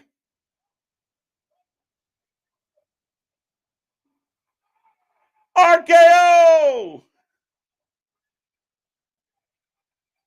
There you go. LA a little like, I was setting something up there, my friend. I like it. I like it. I like it. Randy steps in for the handshake, giving LA the love. But I like that. LA Knight goes for the BFT, and Orton says, "Not tonight, sugar." Down goes Jimmy. And what a night. What a fucking SmackDown tonight. Excuse my French. 2-2, 3-1. Ooh, uh-oh. Yeah, I'm down.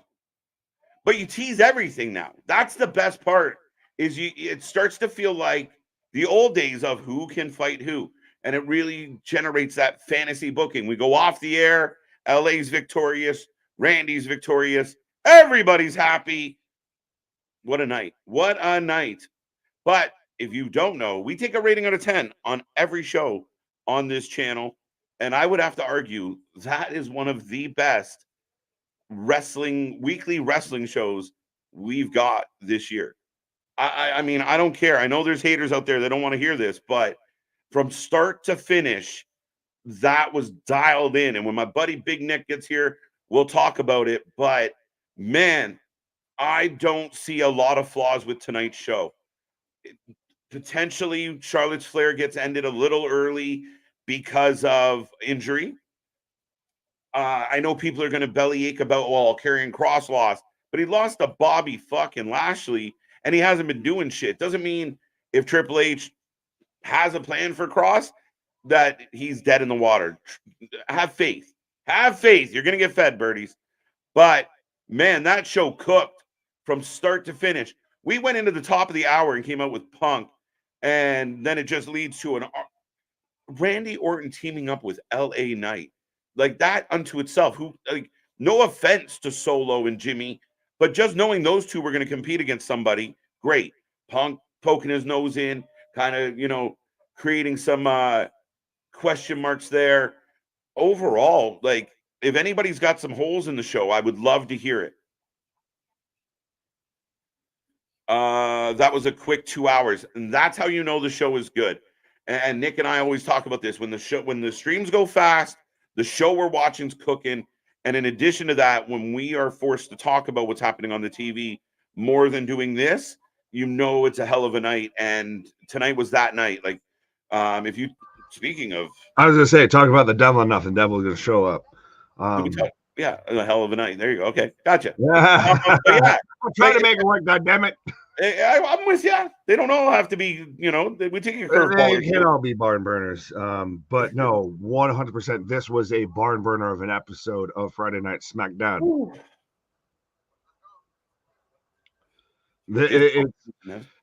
Well, you said it. We've talked about it. We've hinted at it. I know everybody is looking for the next version of this, but this is the Attitude Era of literally we have a rival that we're trying to fucking shit stomp. And also at the same time, anybody could take on anybody. You could give me an LA Knight versus Randy Orton feud, and I'd be fine with it. You could give me Kevin Owens versus CM Punk, and I'd be fine with it. I keep saying it, but it's a wealth of riches. It's in my cup runneth over with top tier talent on WWE. Yes, sorry. We got Jane, so that means we get OC. We got Hook. We got Danhausen. Nick, you asked earlier, what's Hook doing? This is what he's doing. Who's the little one? You there already? Because I've got okay Jane playing right now. All right, let me know. I gotta find a better point. So I'm watching a video right now, Nick, where Charlotte. I have them all coming out right now. You got them all coming out? We have little Hookhausen. Little Hookhausen. Bring your cursed child to work day. Is that one of their daughters? Is that a sister? I'm assuming it's Danhausen's daughter. That's why I said I didn't know bring your cursed child to work here. But yeah, Danhausen and Freshly Squeezed coming out to the ring. Danhausen recently returned. We'll see if that actually turns into some competition. But yeah, Nick, quickly back to your point as this match kicks off. Mm-hmm. And we're going to get to some of these marks, but 9 out of 10. I thought you were calling the fans marks. I was like, don't do that. That's funny as shit. Yeah. Don't do that. 9 out of 10. SmackDown hazy.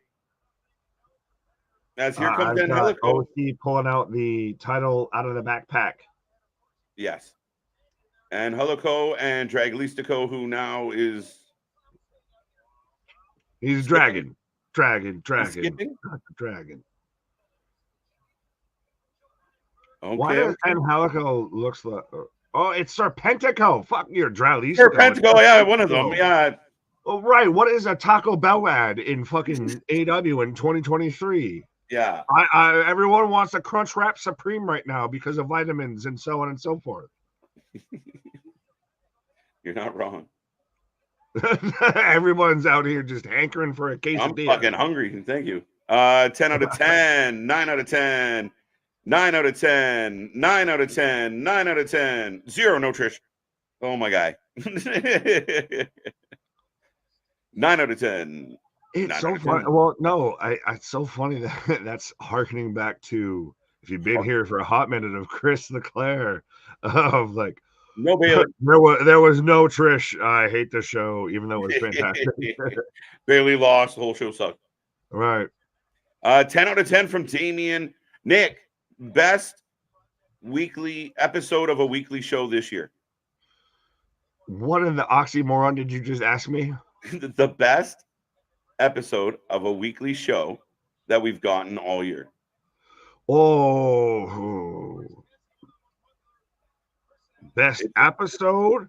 It's up there. In contention. Best. Yes.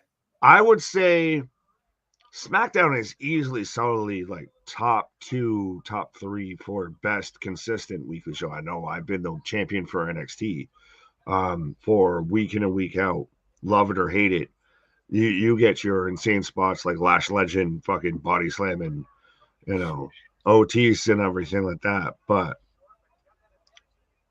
your biggest moments for WWE in 2023 have all come through SmackDown, I feel.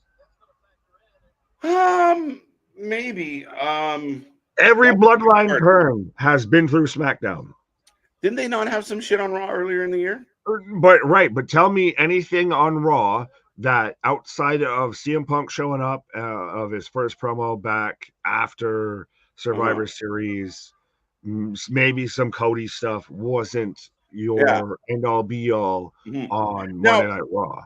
I feel like a lot of people have had the opinion that the last little while SmackDown's been a bit cooled off. Like, there hasn't been a lot of Roman. There hasn't been a lot going on.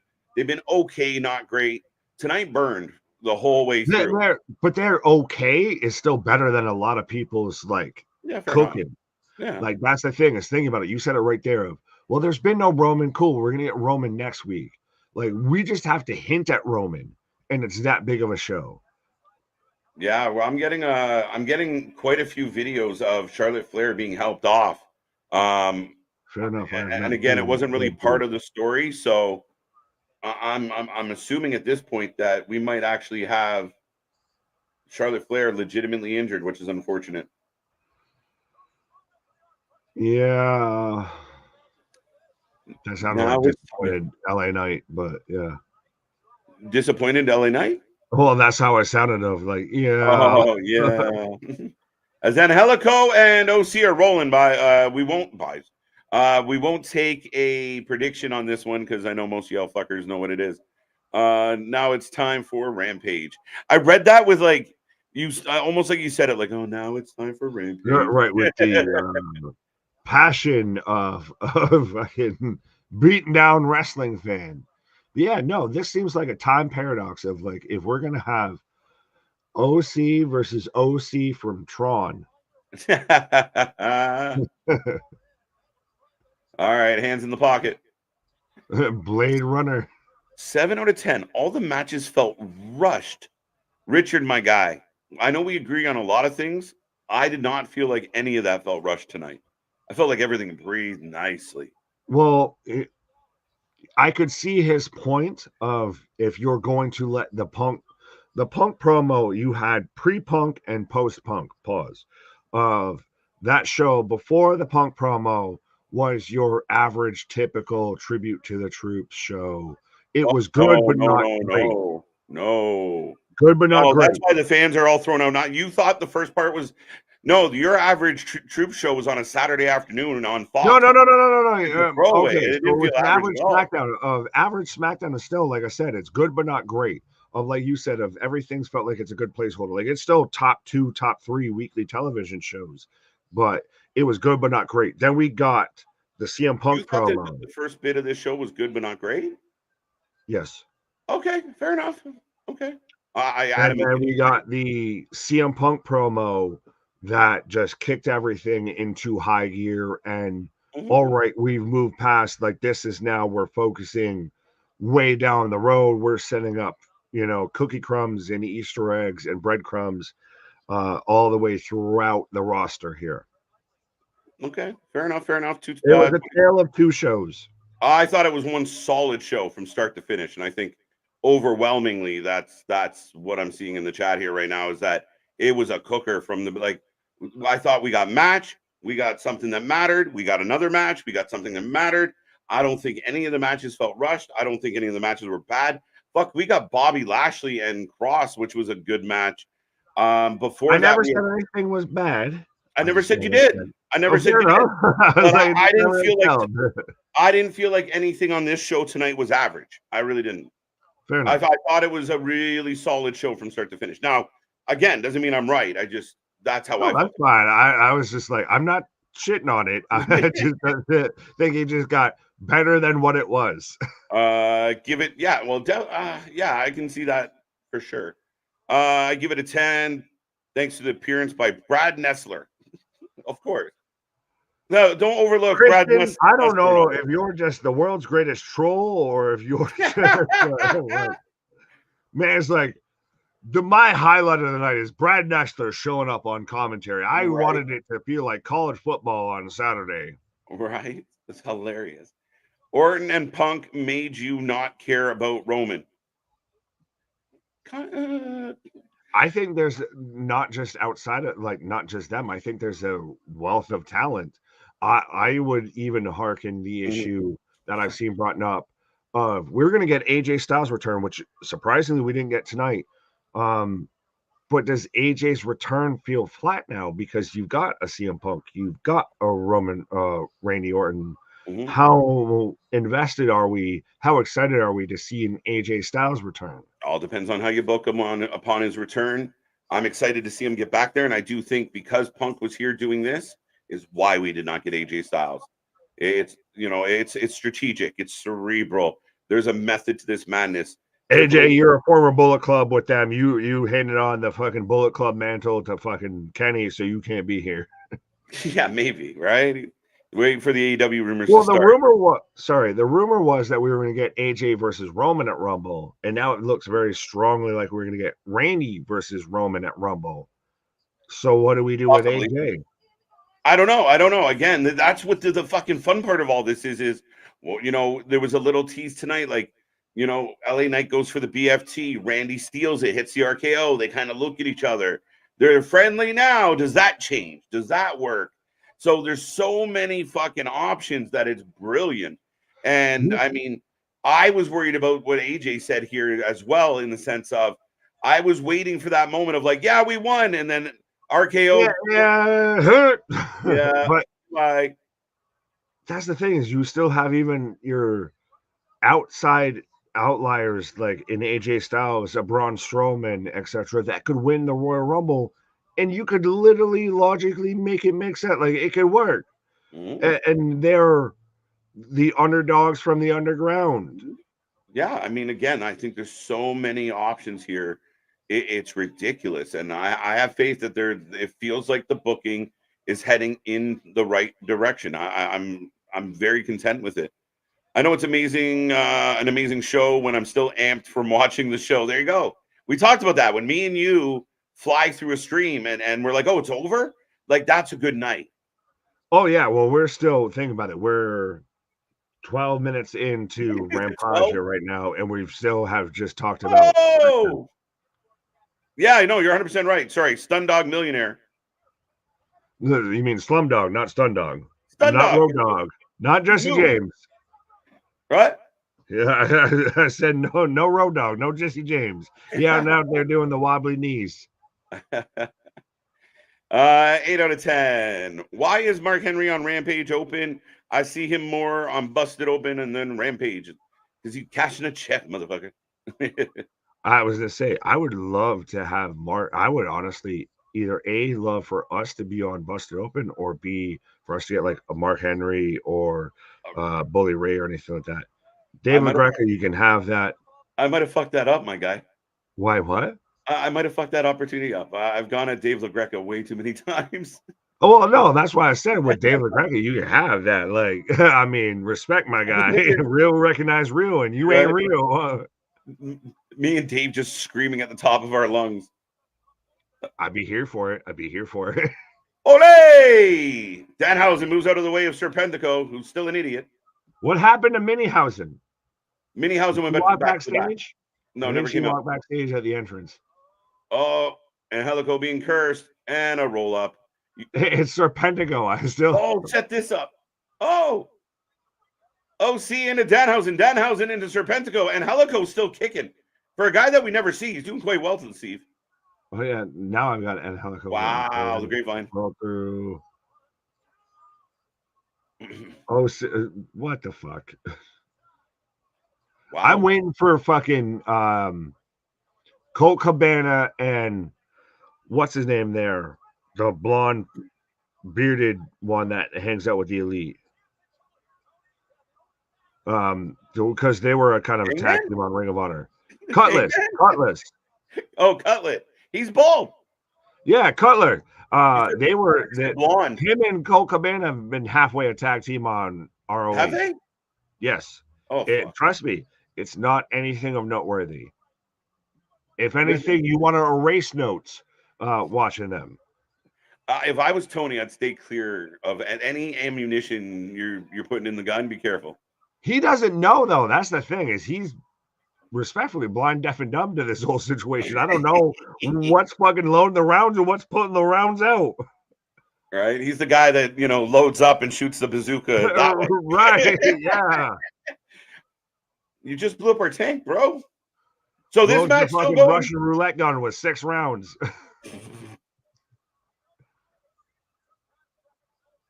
This is a pretty, overall, my guy. Dude, I'm in a good mood. You were trying to just politely say some things about this. I couldn't even get it out of my... watched Serpentico get nut-shotted by Danhausen. This isn't like the antithesis and the palate cleanser to what we just watched. I don't know what the fuck is. I just turned into fucking Jim Carrey and Liar Liar of like, like What are you almost doing? got I'm the- kicking my own ass. I almost got the sentence out, but yeah, a back and forth match. It's funny, the Continental Right? Classic, Nick, nobody's allowed at ringside. Every other match, everybody's allowed at ringside. Well, I already said it about like countouts and everything like that. I'm like, why is Danhausen out here looking like a fucking chimney sweep out here? Chim chimney, chim chim chiroo. That's what he's looking like. Fuck are we doing? Oh, fuck. I'm not getting fined by Danielson tonight. Good job, pal. Either are we.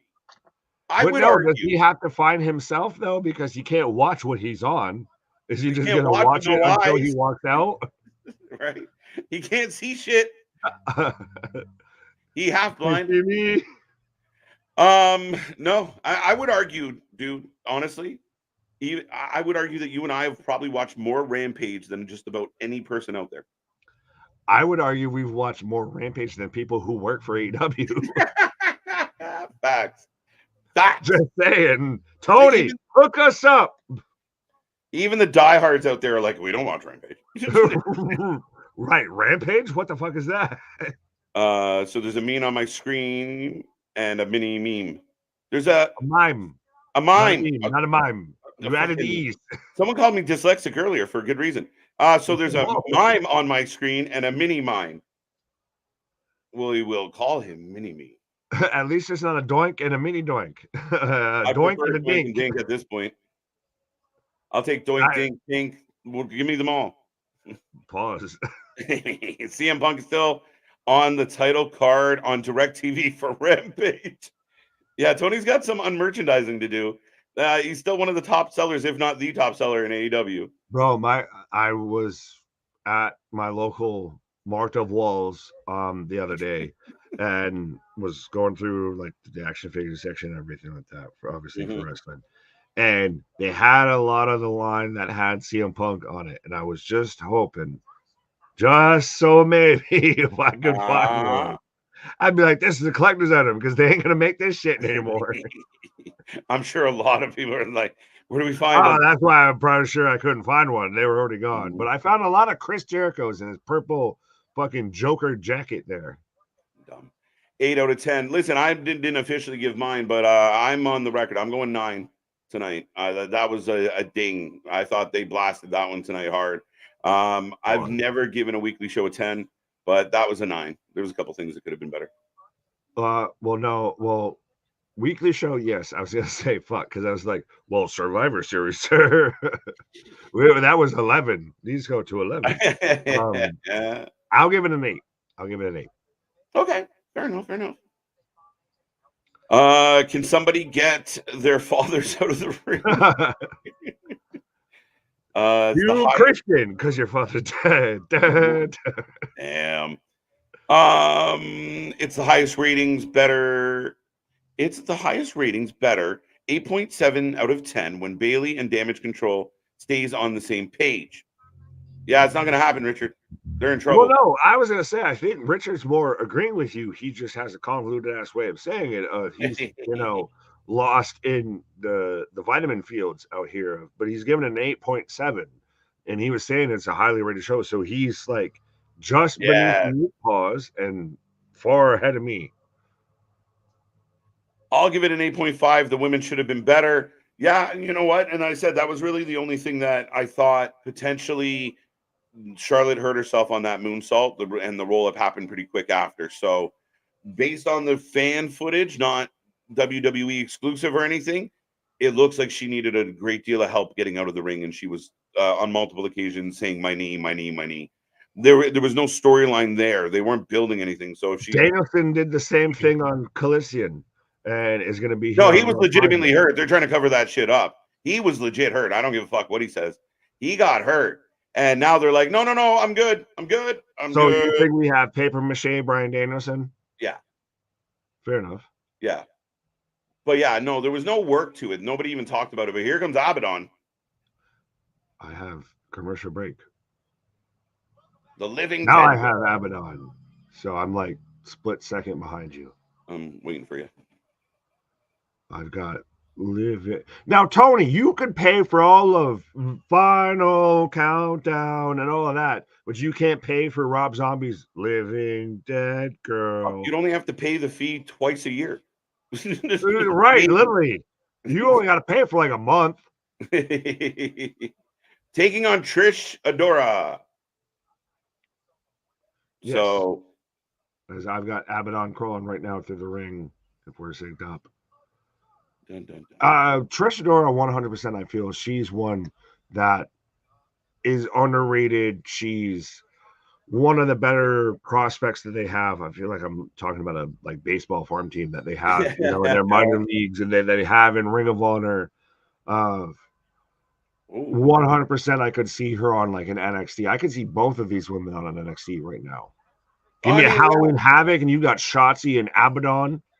Yeah, and she was great in Ring of Honor, and especially near the end there, she was really coming on strong. I don't know how much she's done since, and we all know how much we've kind of belly ached of. Give us a little more Abaddon, because I think there's something there.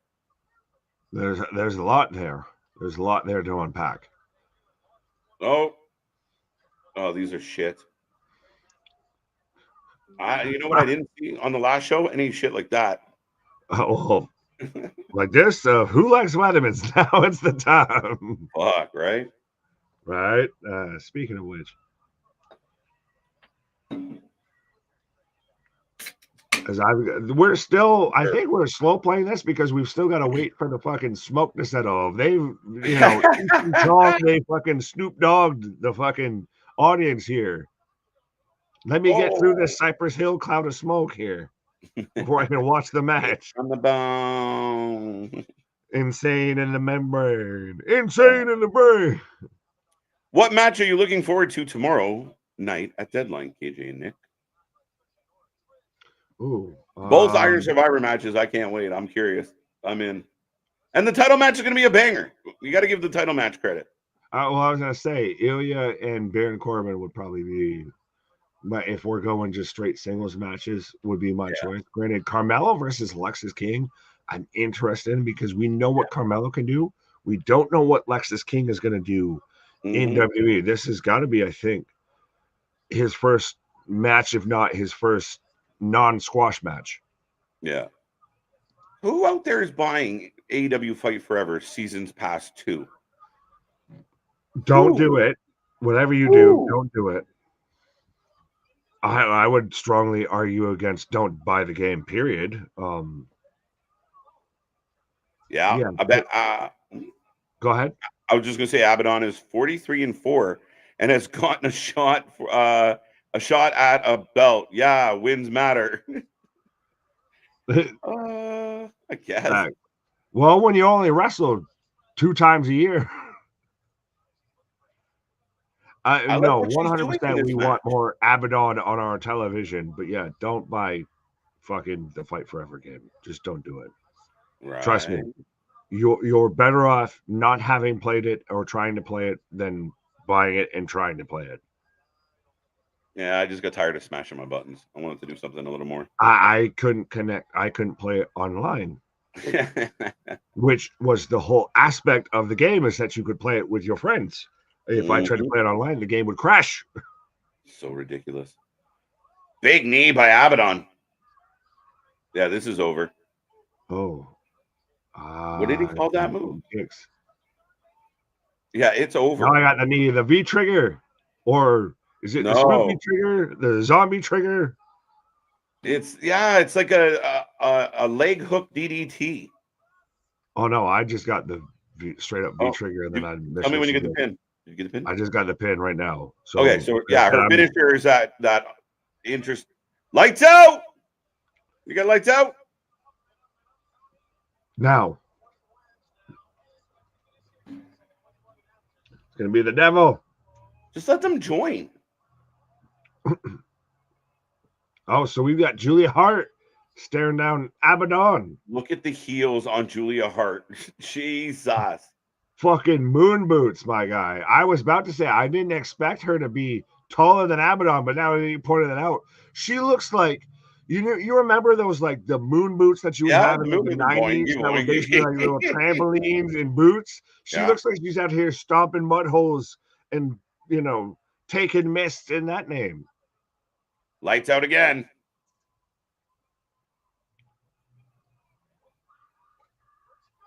Listen, she's not moving that fast in them fucking hills. Let's be honest. You're still hearing clippity cloppity wherever she's running off to. Mm-hmm. She's not happy. She's kind of being out creepied by the cheerleader. It's crazy. Well, is that not the greatest transformation in pro wrestling in quite some time? Of Julia Hart went from the often forgotten by the wayside cheerleader from the Varsity Blondes to now arguably one of the top women in AEW. Yeah, I think she has to be considered for breakout of the year in 2023. She might not win it, but she's definitely in the running for sure. She'll miss whoever she loses to if she does. Right. Jesse would always stand his ground with Vince. I think we're talking about the commentary. Dun, dun, dun. I was thinking of Jesse from Jesse and Festus. I'm like, no, he didn't. No, he didn't. Who needs Punk when you got Abaddon and Trish Adora not live on your TV screens on a Friday night?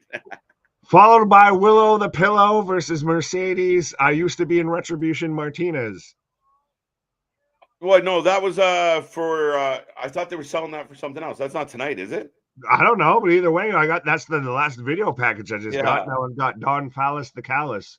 I still love the Last Supper picture though. It kills me.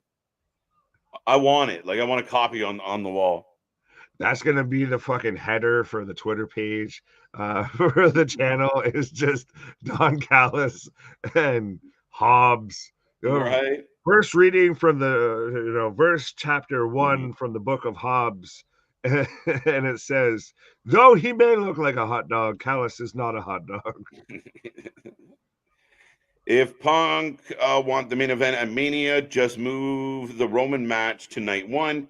If not, Punk versus Roman. No. Yeah, I still think Roman takes night 2. But a valid argument as far as who's more over. Punk well, it goes to the question that you and I have gone back and forth at times of, would you rather have your best match on night 1 versus you save, like Roman, like you said right there, seems cemented into night 2 of it's technically the main event of both nights, but at the same time, it's not always been the best match. It's almost at times been overshadowed by night 1. So would you rather move it into the forefront so it can't be outdone by its predecessor versus you leave it for night 2 of that's the main event?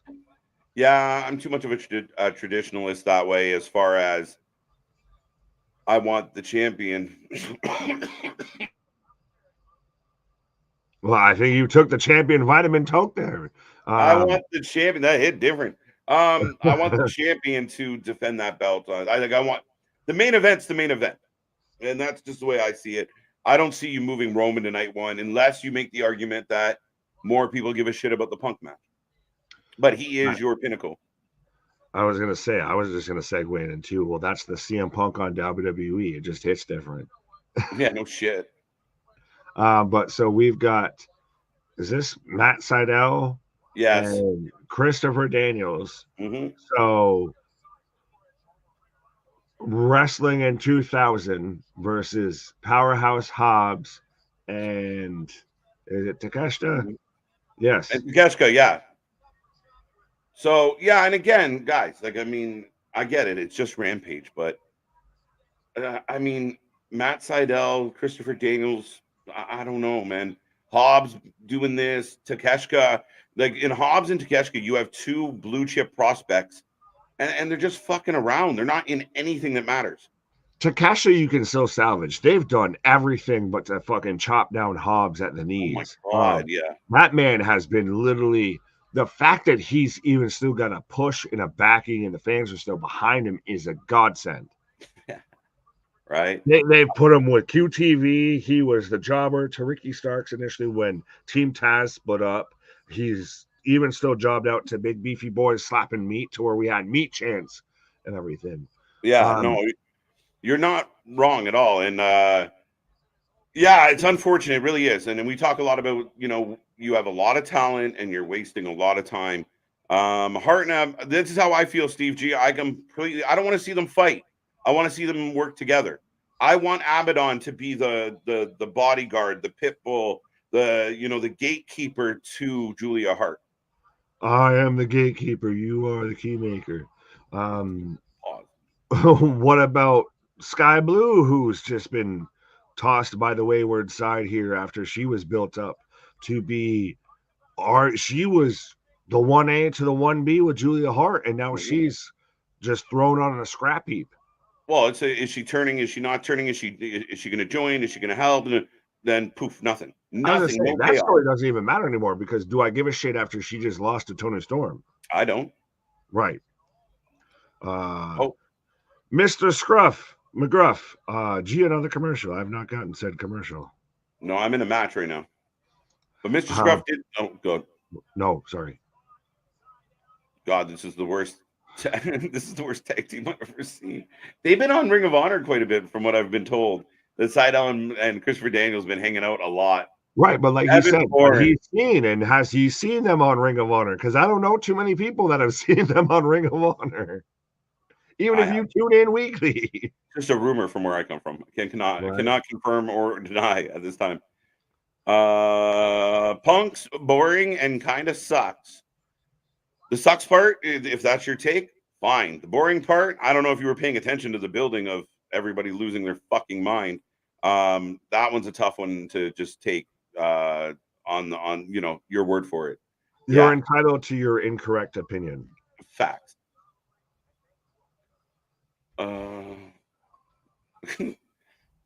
Fighting Daniels and Seidel isn't doing anything for them. Yeah. Well, this is AEW Thunder. That's what it's been the whole time. I'm amazed, and I feel like we might have had at some point to where Glacier has shown up on Rampage. Give it time. Give it time. I still remember when Thunder was pretty much just, hey, how can we fit like the Mortal Kombat characters onto television? Right. Tonight, Mortis and Glacier. Right.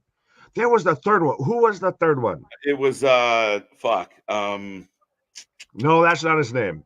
It wasn't fuck.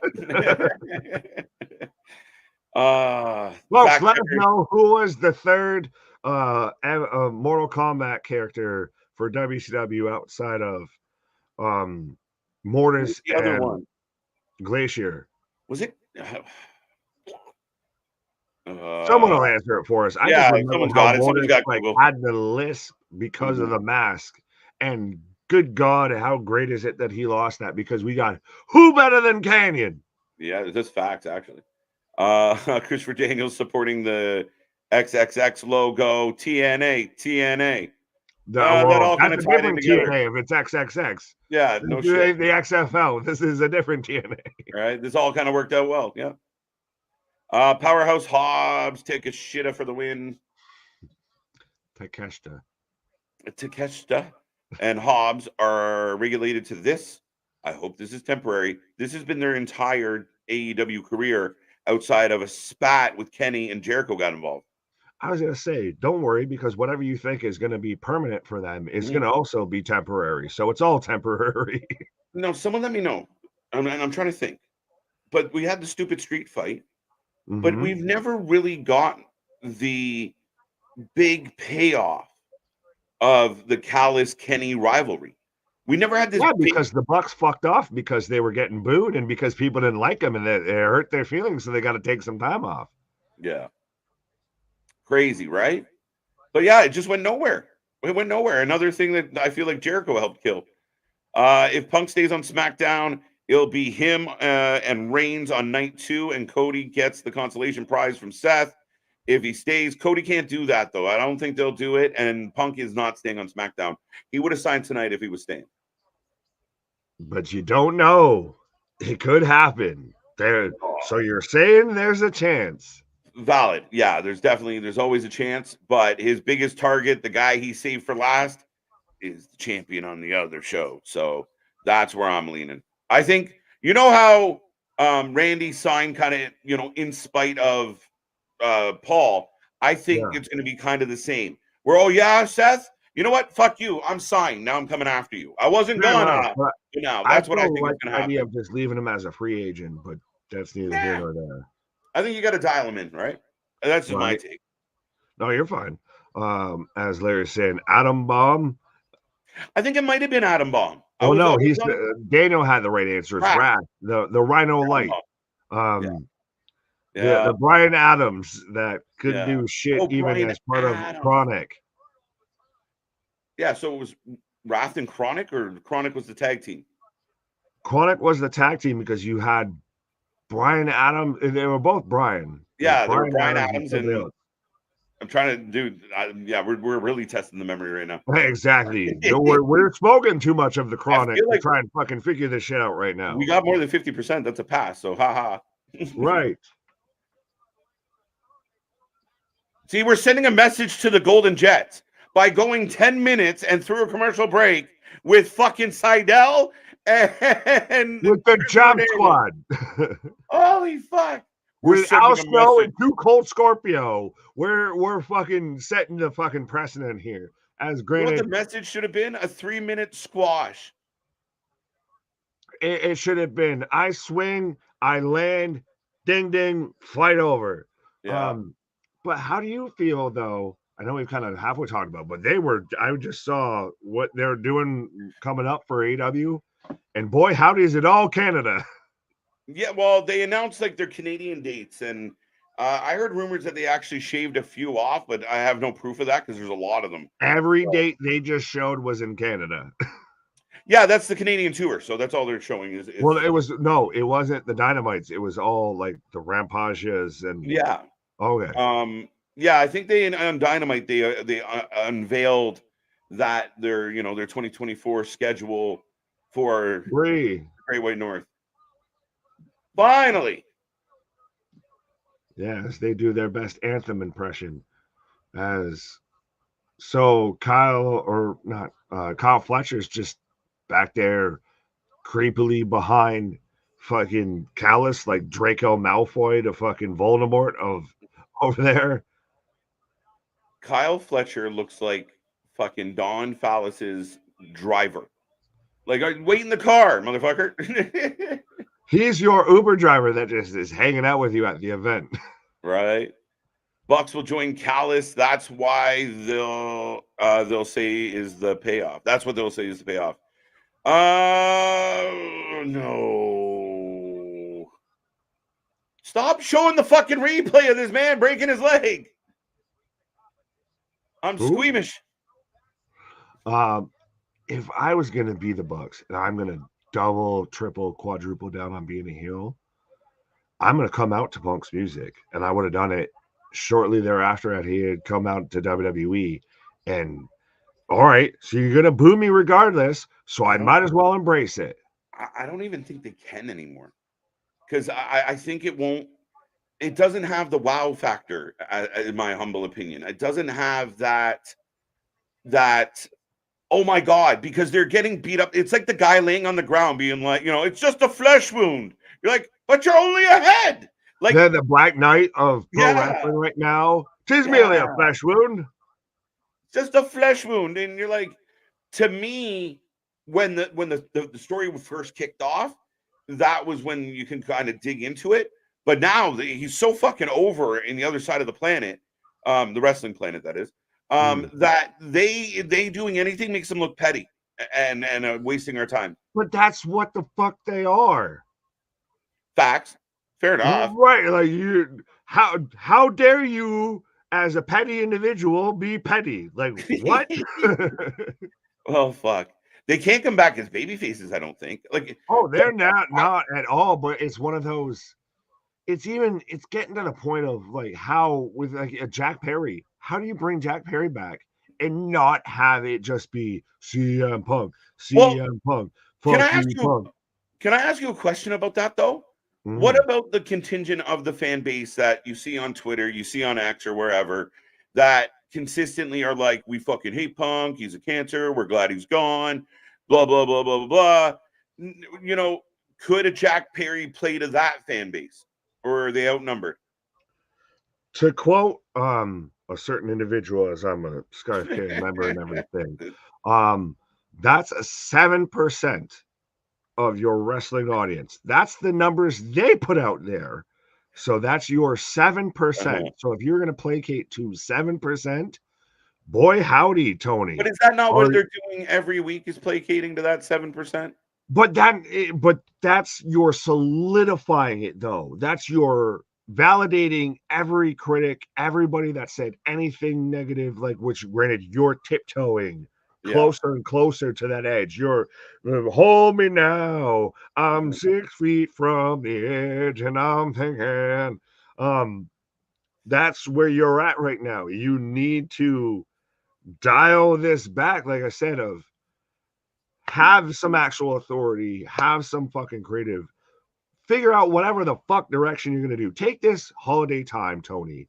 Take your pause during the Christmas season and figure out what the fuck you are going to do with AEW come 2024, because that's going to be the litmus test. That's your make or break shut up moment. Mm-hmm. Yeah, I mean, shit, man. You come out and you play to the 7%, you're validating everybody that said you placate to an echo chamber. Well, he has been, and we know that. It's apparent at this point, and I think there's no, like, again, he's got to mature. He's got to grow up. And again, as long as the people around him are the worst people for his, like, I think Daniel helps. I think Daniel is a good guy. I think he has the best of intentions. He helps. But when Jericho gets to book his own shit, when Kenny has a say, when Hangman has a say, when the Bucks have a say, you just get this disjointed, unorganized show. And then you get a show like Wednesday that on paper should have banged. We should have been given Dynamite 8 and 9 this week. Instead, we gave all our 8s and 9s and 10s to SmackDown, and they ate up a whole bunch of 6s and 5s. But that's you need to piss or get off the pot with this. And I'm not saying it's strictly even Daniel that's actually being, the one that's, that's a fine. But if you're not going to put your foot down, Tony, because for whatever reason, as a grown adult, you can't put your foot down, at least someone within that fucking company is. Yeah. Because that's what needs to happen. Somebody needs to put their foot down. If it's not going to be Tony, somebody has to. And I don't even think Daniel should be the guy. It never works out well. When you start letting the wrestlers, call the shots backstage. That's how we got into this. Do it, Nick. You know what it is. So 3 letters. WCW. Right? Well, that's the thing is now everyone's like, oh, see, they're doing the same mistakes. I'm like, I've been saying this for so long. I actually halfway popped. I did the Leo, like, whoop. That's me. When I didn't know if Tony Schiavone accidentally slipped up and called AEW WCW, or if he was talking about WCW and just name dropped it, because I was like, I've been saying this. Come on, give it to me. Here's to your point. And this isn't totally my words, but things that we've all observed is comparables to WCW, signing every ex-WWE superstar. I've seen this. Yeah, ignoring piss poor attendance, ignoring the steady decline in ratings, backstage politics, random matches with zero storylines, unnecessary WWE references, relying on older wrestlers. Thank you, Kayfabe Soup. But yeah, I mean, that's all the shit we talk about week in and week out here. Right. Why the fuck is Daniel Snake Plissken fucking Bryan out here confronting Daniel Minoru Suzuki Garcia with his fucking comforter as a towel? Oh, James has a bed sheet as a towel with Aubrey Hepburn, got to be the star, Edwards as the referee. Yeah, well, the main event ref is in. Yeah, Chronic was definitely Brian and Brian. I was a big fan of Chronic, especially being like, that good teenage age and, a team called Chronic. They had one match with Kane and Taker, and then that was the last match they ever had. Right? Yeah. That literally they got a favor because they were friends with Taker, and then that match was awful. Facts. Damn. Yeah. Oh, we've kicked off, by the way, if anyone's interested. It should be a good match. A little disappointed, like I said, that it's a taped match, or the fact that it's on Rampage. To me, it tells me that Garcia doesn't matter in this competition.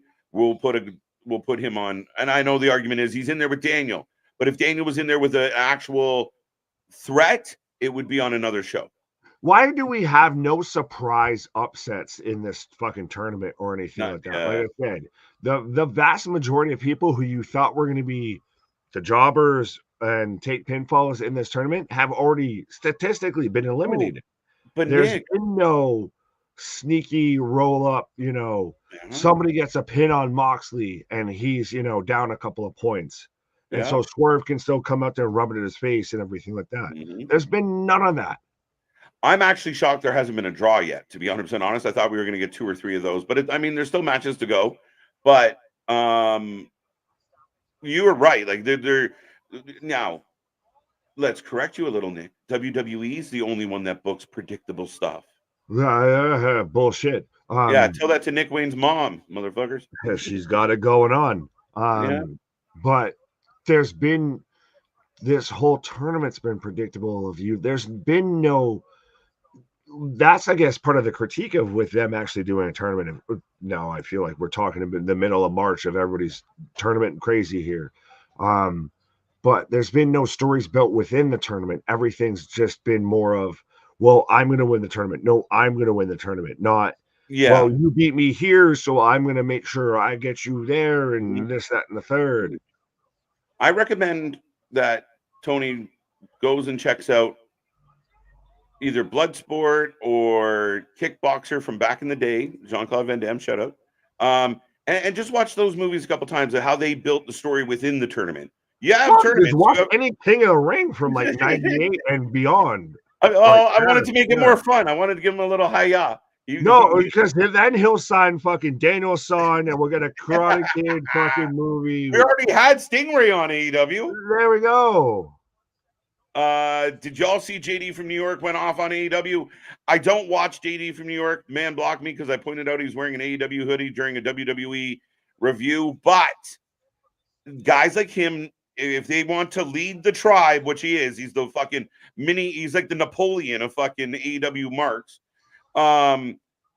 Him being honest and vocally honest about the product that we're getting from Dynamite helps us get a better product from Dynamite. If the fan base starts belly aching, and Nick already talked about the silo they're in, you need guys like JD from New York and Dave Meltzer and Brian Alvarez. Holy fuck, I can't believe I agreed with Brian Alvarez this week. You're missing a horseman of the apocalypse. Russo. there we go. We've signed it up. Bischoff. Do we sneak in a fifth? Bischoff's good. I like Bischoff. On the plus side now. But that's what I mean. At the end of the day, like, you need these people to be honest about what they're watching. Don't watch bullshit and call it bullshit. You want to criticize the WWE? Great. Good on you. You're allowed. But do not tune in 2 days later and ignore all the flaws that are in front of your fucking face.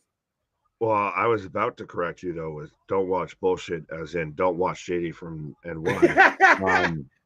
But also, so what was his going off of? He said that they weren't the greatest show to ever happen. It was only the second greatest show. Was that him going off on AEW? Like, my guy. I don't know. If you no, I'm asking Bash if you want to explain to me what his going off was, because there you have a lot of shills and a lot of clowns and a lot of jabronis that 100% would rather ride the coattails of a promotion versus us that we watch 4 or 5 other promotions outside of the top 2 or 3.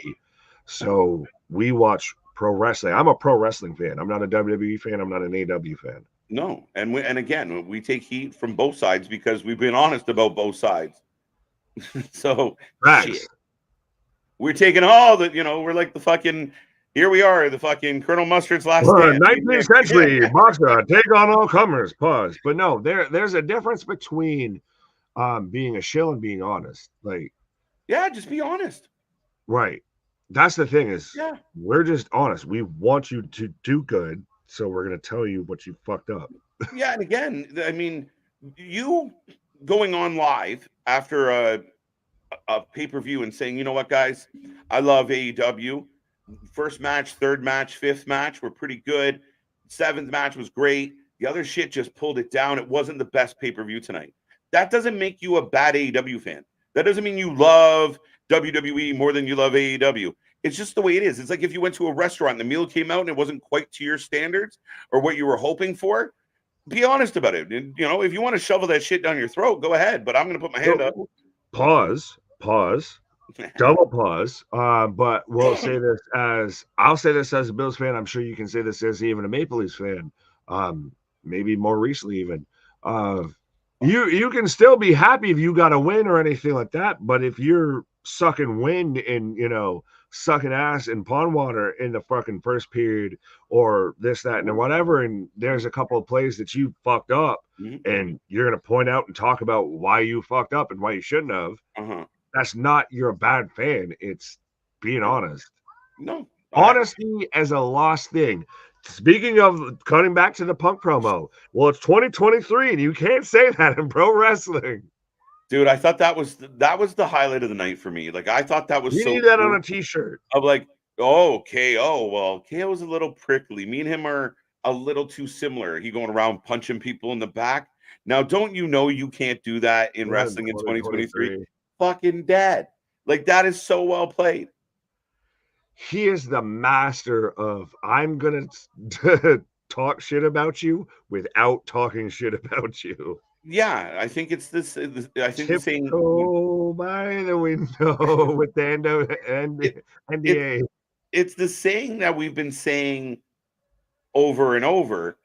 It's the difference between chess and checkers. Facts. And that's just all there is to it.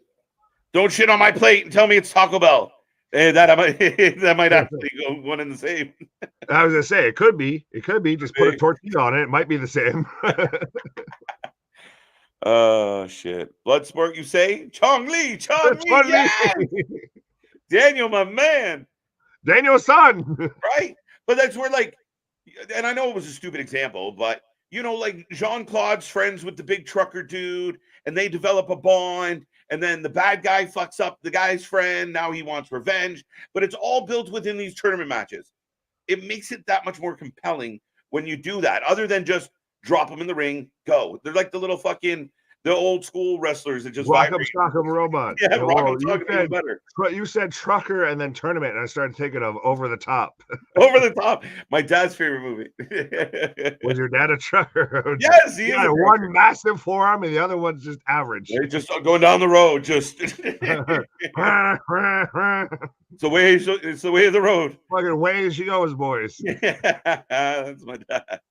Brian Danielson for the win. By the way, fun side note, I saw people even, and shout out OSW, like Renee Paquette, Renee Moxley Goods outfit was just shiny Ricky of Smokes. Let's go. It was the same pattern and everything. Did you I was like, oh my God, Renee Paquette in the starter's dress.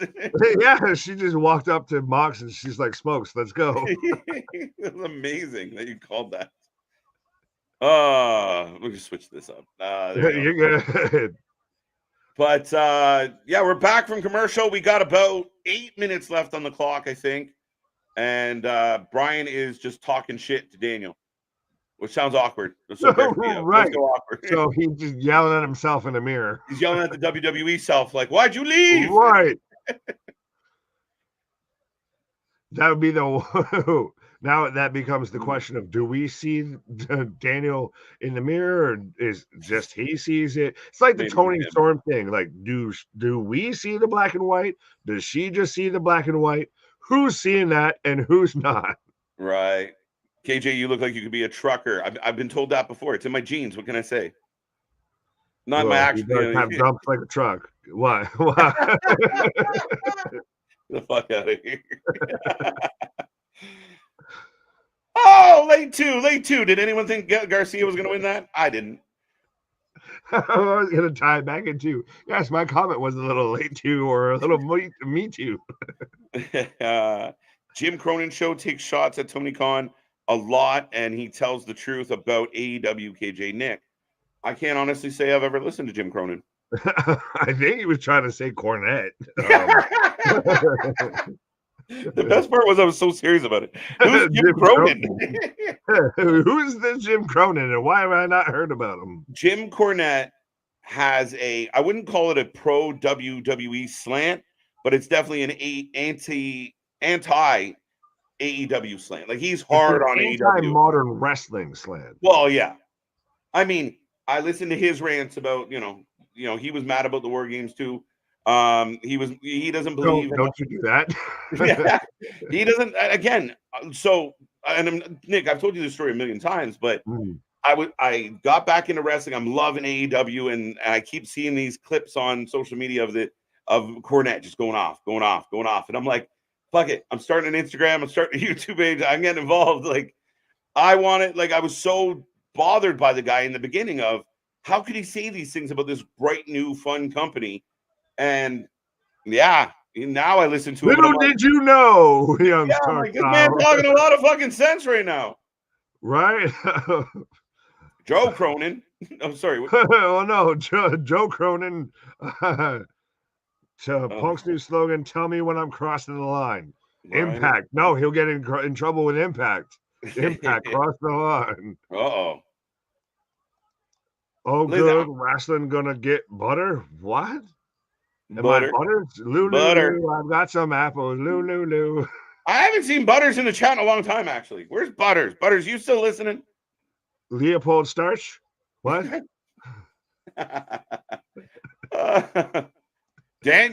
Garcia cranking on Brian. Pause. This match is actually really good. I hate to give it shit, but it's pretty good. No, I think it's just we've gotten this far in the evening that you haven't given us enough to be invested to this point, so you've lost me before you got me. Pause. Yeah, it's kind of like, and we know what's going to happen. Like, right. Big power driver. Like that. What part of what takes the fun out of it for me, Nick, and I'm sure you're the same. We know it doesn't matter how many moves Garcia hits. He's not winning tonight. That's why I hated about the Eddie Bryan match. Like, it was just showing up to like take your fucking lickings. It was just showing up to take your fucking ass whooping of like, Eddie's not going to win that match because AEW. And so you've just got to sit there and just watch, get excited for the match and have it be a great match. And then know your team's going to lose. Right. People so sensitive this year. Yeah, it's a solid trend. People get really fucking upset about things that, especially if it has nothing to do with them, that's their favorite thing to get mad about. No, that's of a certain Caucasian persuasion. I'm offended for you, which is the worst type of being upset about things. You can't understand why you should be upset, so I'm going to be upset for you. Yeah, no, fuck that shit. Yeah, people just need to live, enjoy stuff. Remember, things were funny, and you didn't have to like look around to make sure no one was like crying. You didn't want to trigger anybody with a laughter. Yeah, let's get back to that. All right. Well, I'm sorry I missed Daniel's comment on the top there, but Jim Croce saving time in a bottle. What? Medini in a bottle? What? As we pop two. A really good match. I can't believe it's not butter. It's parquet. It's parquet. Hard to say. Butter. Well, then butterscotch. Butterscotch. I like both those things. Candy is dandy, but liquor is quicker. Dude, that's so crazy that you said that. Well, yes, I am crazy, and I did say that, so that does fit. Yeah, no, I'll tell you later. It's just fucked Fair up. Enough. Are you interested in Ethan Page versus Tony Nese in an I Quit match? I'm shocked that it's an I Quit match. I think it will be fun, though. I still need to find out who's the best Canadian between him and Kenny Omega. Saturday, my guy. At the same time, you'll be on two shows. No, that's the following Friday. Yeah. So now we find out on Saturday. So he'll lose to Kenny and beat Tony. I hope. So how does it feel that Kenneth Omega represents your country? Within AEW, it makes sense. He is maybe the best Canadian in AEW. Well, honestly, at this point, within pro wrestling, it's between him and Josh Alexander of who represents. You have your Impact party and your AEW party of who represents Canadian pro wrestling. I might throw if I'm going to ask for a representative. Are you going to say you're going to throw your name in the hat? We're going to find out. Watch. If I'm looking for representation, I still think there's solid people out there like like Kevin Owens and I was Sami gonna say, Zayn. fuck off. I had to go back to me. It's all Kevin good. Owens. Yeah, right. KJ wants representation for him as a Canadian on television. As Kevin So you're like, you're throwing your name in? I'm like, wait for it. Daniel gets the win. Snake Plissken, Snake from Metal Gear Solid beat the level, so he moves on to level 2. He's spitting his face. What the fuck? Like, Brian's so confusing as a wrestler. why would you do that? That's just rude, crude, and unattractive. It was so ridiculous. And why would you do that? I've been on stream too long. Garcia's not long for AEW. NXT. Him and Starks are not long for AEW. Oh, Starks has WWE stamped on his back. Like he like a fucking Mattel toy. He Tramp coming up.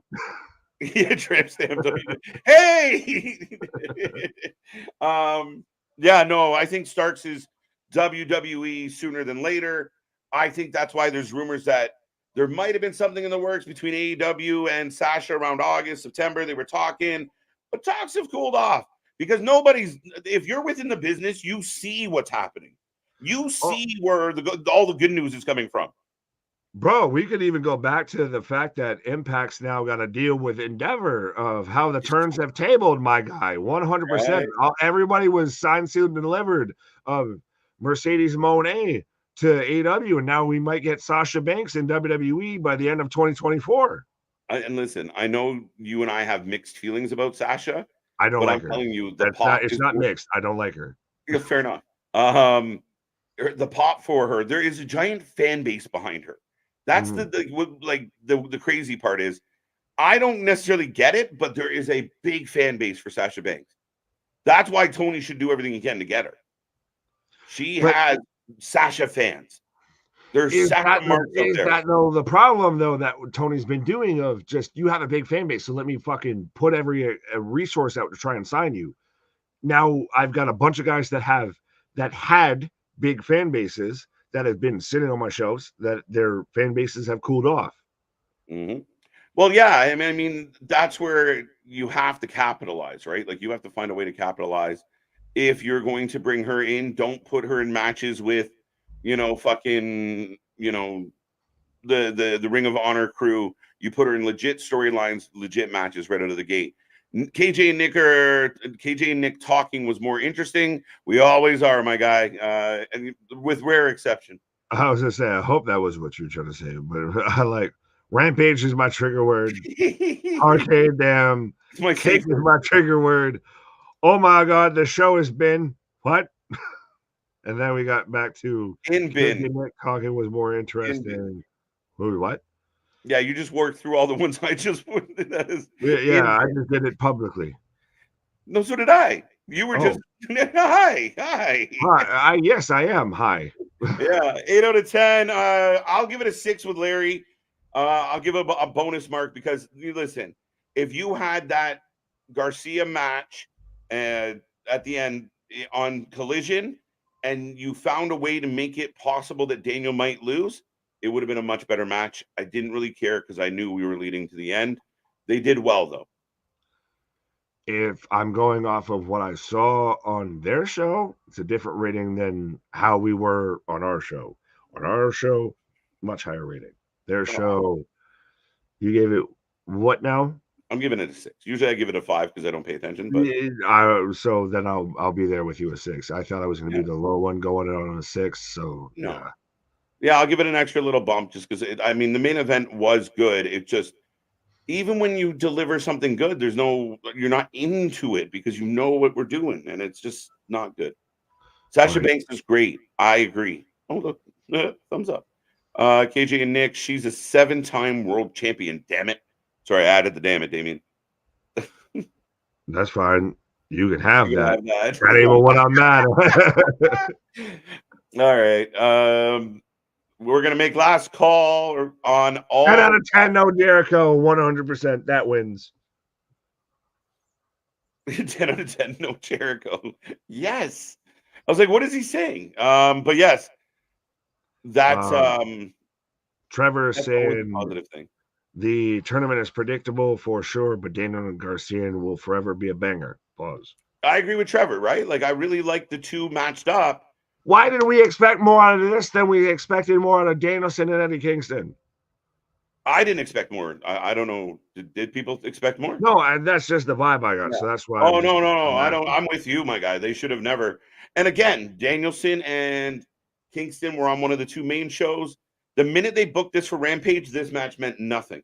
The guy who both two out of like his two titles and the mystery AW title are the ones at stake has, I believe, statistically been eliminated already out of the fucking tournament. Like, how are we ass backwards booking this? Like, he should have been, even if he's not going to win it, make him the babyface, the back end heel of he snuck in and he's got an outside chance. Don't have him already 0-2 out of the gate here. Right. No, I mean, it's, yeah, being that he's the title holder, you think he would, even if you were going to reverse book it and say he doesn't advance, which he should, but you don't need him to lose the first two and then, you know, or the first 3 or 4 and then win one. You could split them up, like win one, lose one, win one, lose one. Like, you can find more compelling ways if that so is your choice, even if I don't agree with it. I don't want my current title holder or a guy like a Mark Briscoe or Jay Lethal competing to hopefully be invited back to this illustrious Continental Classic tournament, this prestigious tournament. Now, if you had taken some big talent like a Wardlow, and I want to throw something at you real quick about that, but like, you know, we just talked about Takeshita. You have him in this tournament, and where every match wanted Kenny in this. What's that? Danielson wanted Kenny in the tournament. Yeah, I mean, but then every match, if you don't have Garcia, Jay White, and the jobbers that you booked into this, the tournament's more compelling, more interesting. I think New Japan does a better job of that. If you don't know who's going to win on a given night, even if you think you do, the guy you think you thought that was just going to take an L takes a W, and now the tournament's a little fumbly bumbly. It's now a little bit mixed up here. Of now we've had a result we didn't expect. So now how do we respond? Who picks up a win? Does he maybe go on a little bit of a run? You could have a guy that's not supposed to win this, like a Mark Briscoe, that goes on a run, doesn't win, but goes on a little bit of a run here, and it gets a little bit more momentum behind him. Besides just, has Mark Briscoe won since he's shown up in AEW as a singles competitor? Has he won a singles match? Maybe one. I can't think of it off the top of my head, but I get your point, right? Like, I really don't know what to do with this guy. It's unfortunate because I think Mark Briscoe is such a great story, but he just keeps losing, just keeps losing. Just keeps swimming. Right? Sasha's gonna be booked. Why not to Mars? Now we're gonna debate it. Talking about Wardlow, and you said you wanted to bring up something before. Well, do you see the things going around now about Wardlow potentially being one of the masked men? I think obvious things are obvious. Do you think that's on purpose? I still question if they know what they're doing with the masked men situation. It's Tully. Wait, what? It's Tully Blanchard is the devil. Motherfucker. It's his daughter. Oh, shut up. Tessa. Let's go. It's Tessa Blanchard. Well, I'm almost, like I said, I've almost come back around to where it's MJF. Of like, it's what could they do right now that would be a valid payoff? I don't know.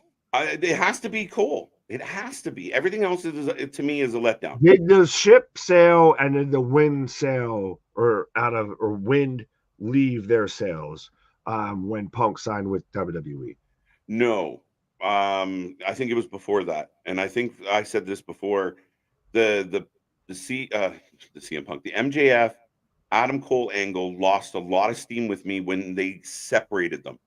And you had MJF fucking around with everybody, and then Cole doing these vignettes with Roddy, and sure, if he was hurt. But because it wasn't cohesive between the two of them, that was the bread and butter of the story, was their friendship, their love, their whatever the fuck, their camaraderie. Once they started kind of veering off, and now we've had all this other side shit, it's just clunky storytelling, and none of it makes we sense. got the vignette so twice that they fucked it up, and we had to watch it twice.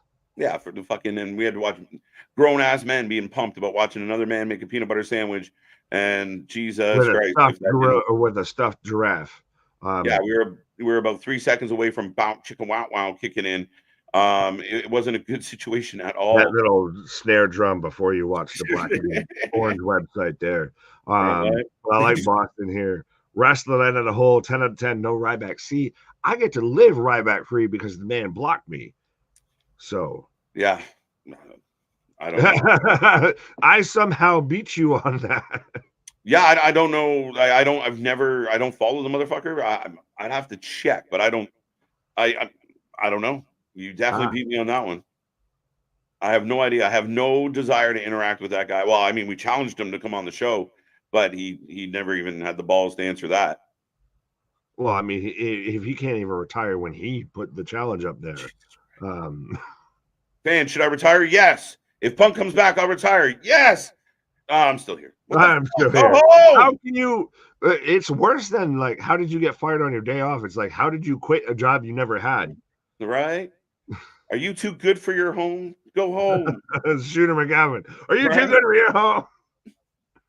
Oh wait, no. What did that say? If this leads to some kind of behind story for Kingston to get the extra belt, it's gonna feel all sorts of contrived. And the matches for the sake of matches. How do you feel about that? Like if Eddie comes back and ends up winning this whole thing? I don't think that's gonna happen. Like it would be fantastic, just because it's Eddie Kingston and shut up and take my money. But at the same time, this tournament out the gate has felt like it's had your top three already pegged. Bryan Danielson, Swerve Strickland, Jon Moxley. In the order you decide. Yeah. My biggest fear is the Final Four is going to have 3 members of the BCC in it and Swerve. So it's like the reverse of that meme on the couch. Right? What if MJF is in WWE in 2024? Remains to be seen. I think it's still unlikely, Nick. You're very much of the mindset, and you're convincing me of it, of we wouldn't be doing what we're doing in 2023 with MJF if he wasn't signed in 2024 and beyond. They can't lose him. He is the center of their universe. Even him being injured right now is a little troublesome. But how many people have we said that before? CM Punk, Cody Rhodes, Jay Karrion. They can't lose him, but they did.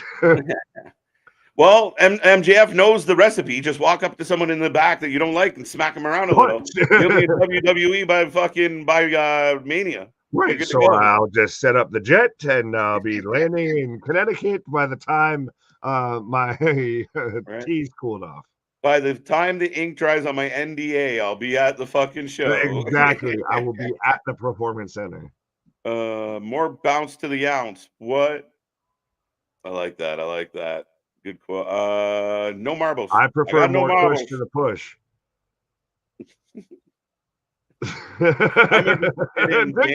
Took you a minute. Bryan Danielson and Andrade. I mean, I'm interested in it, but I think Andrade is going to take an L. I think it'll be a hell of a match, but yeah, I agree with you. Mm-hmm. Yeah, I think it's going to be good. Claudio and Kingston should be good. Now, does Kingston finally get a win? Amazing that was on a Ring of Honor pay-per-view like less than a year ago. Yes. Oops. And now it's on free TV. Yeah, right? Larry asking for eggs in French, I guess. Remember when Kramer got fired from his job that he didn't work at? But I don't even work here. That's what makes it so hard. All right. Tribe Called Well, we're getting Seinfeld references. I think it's time to call it a night. We're good. I'm not even supposed to be here. That's one of my best clerks. Newman. And no Jet White in the conversation buried. Jay, not Jet. Jay. I was like, fuck the New York Jets. But yeah, no, I mean, poor Jay White.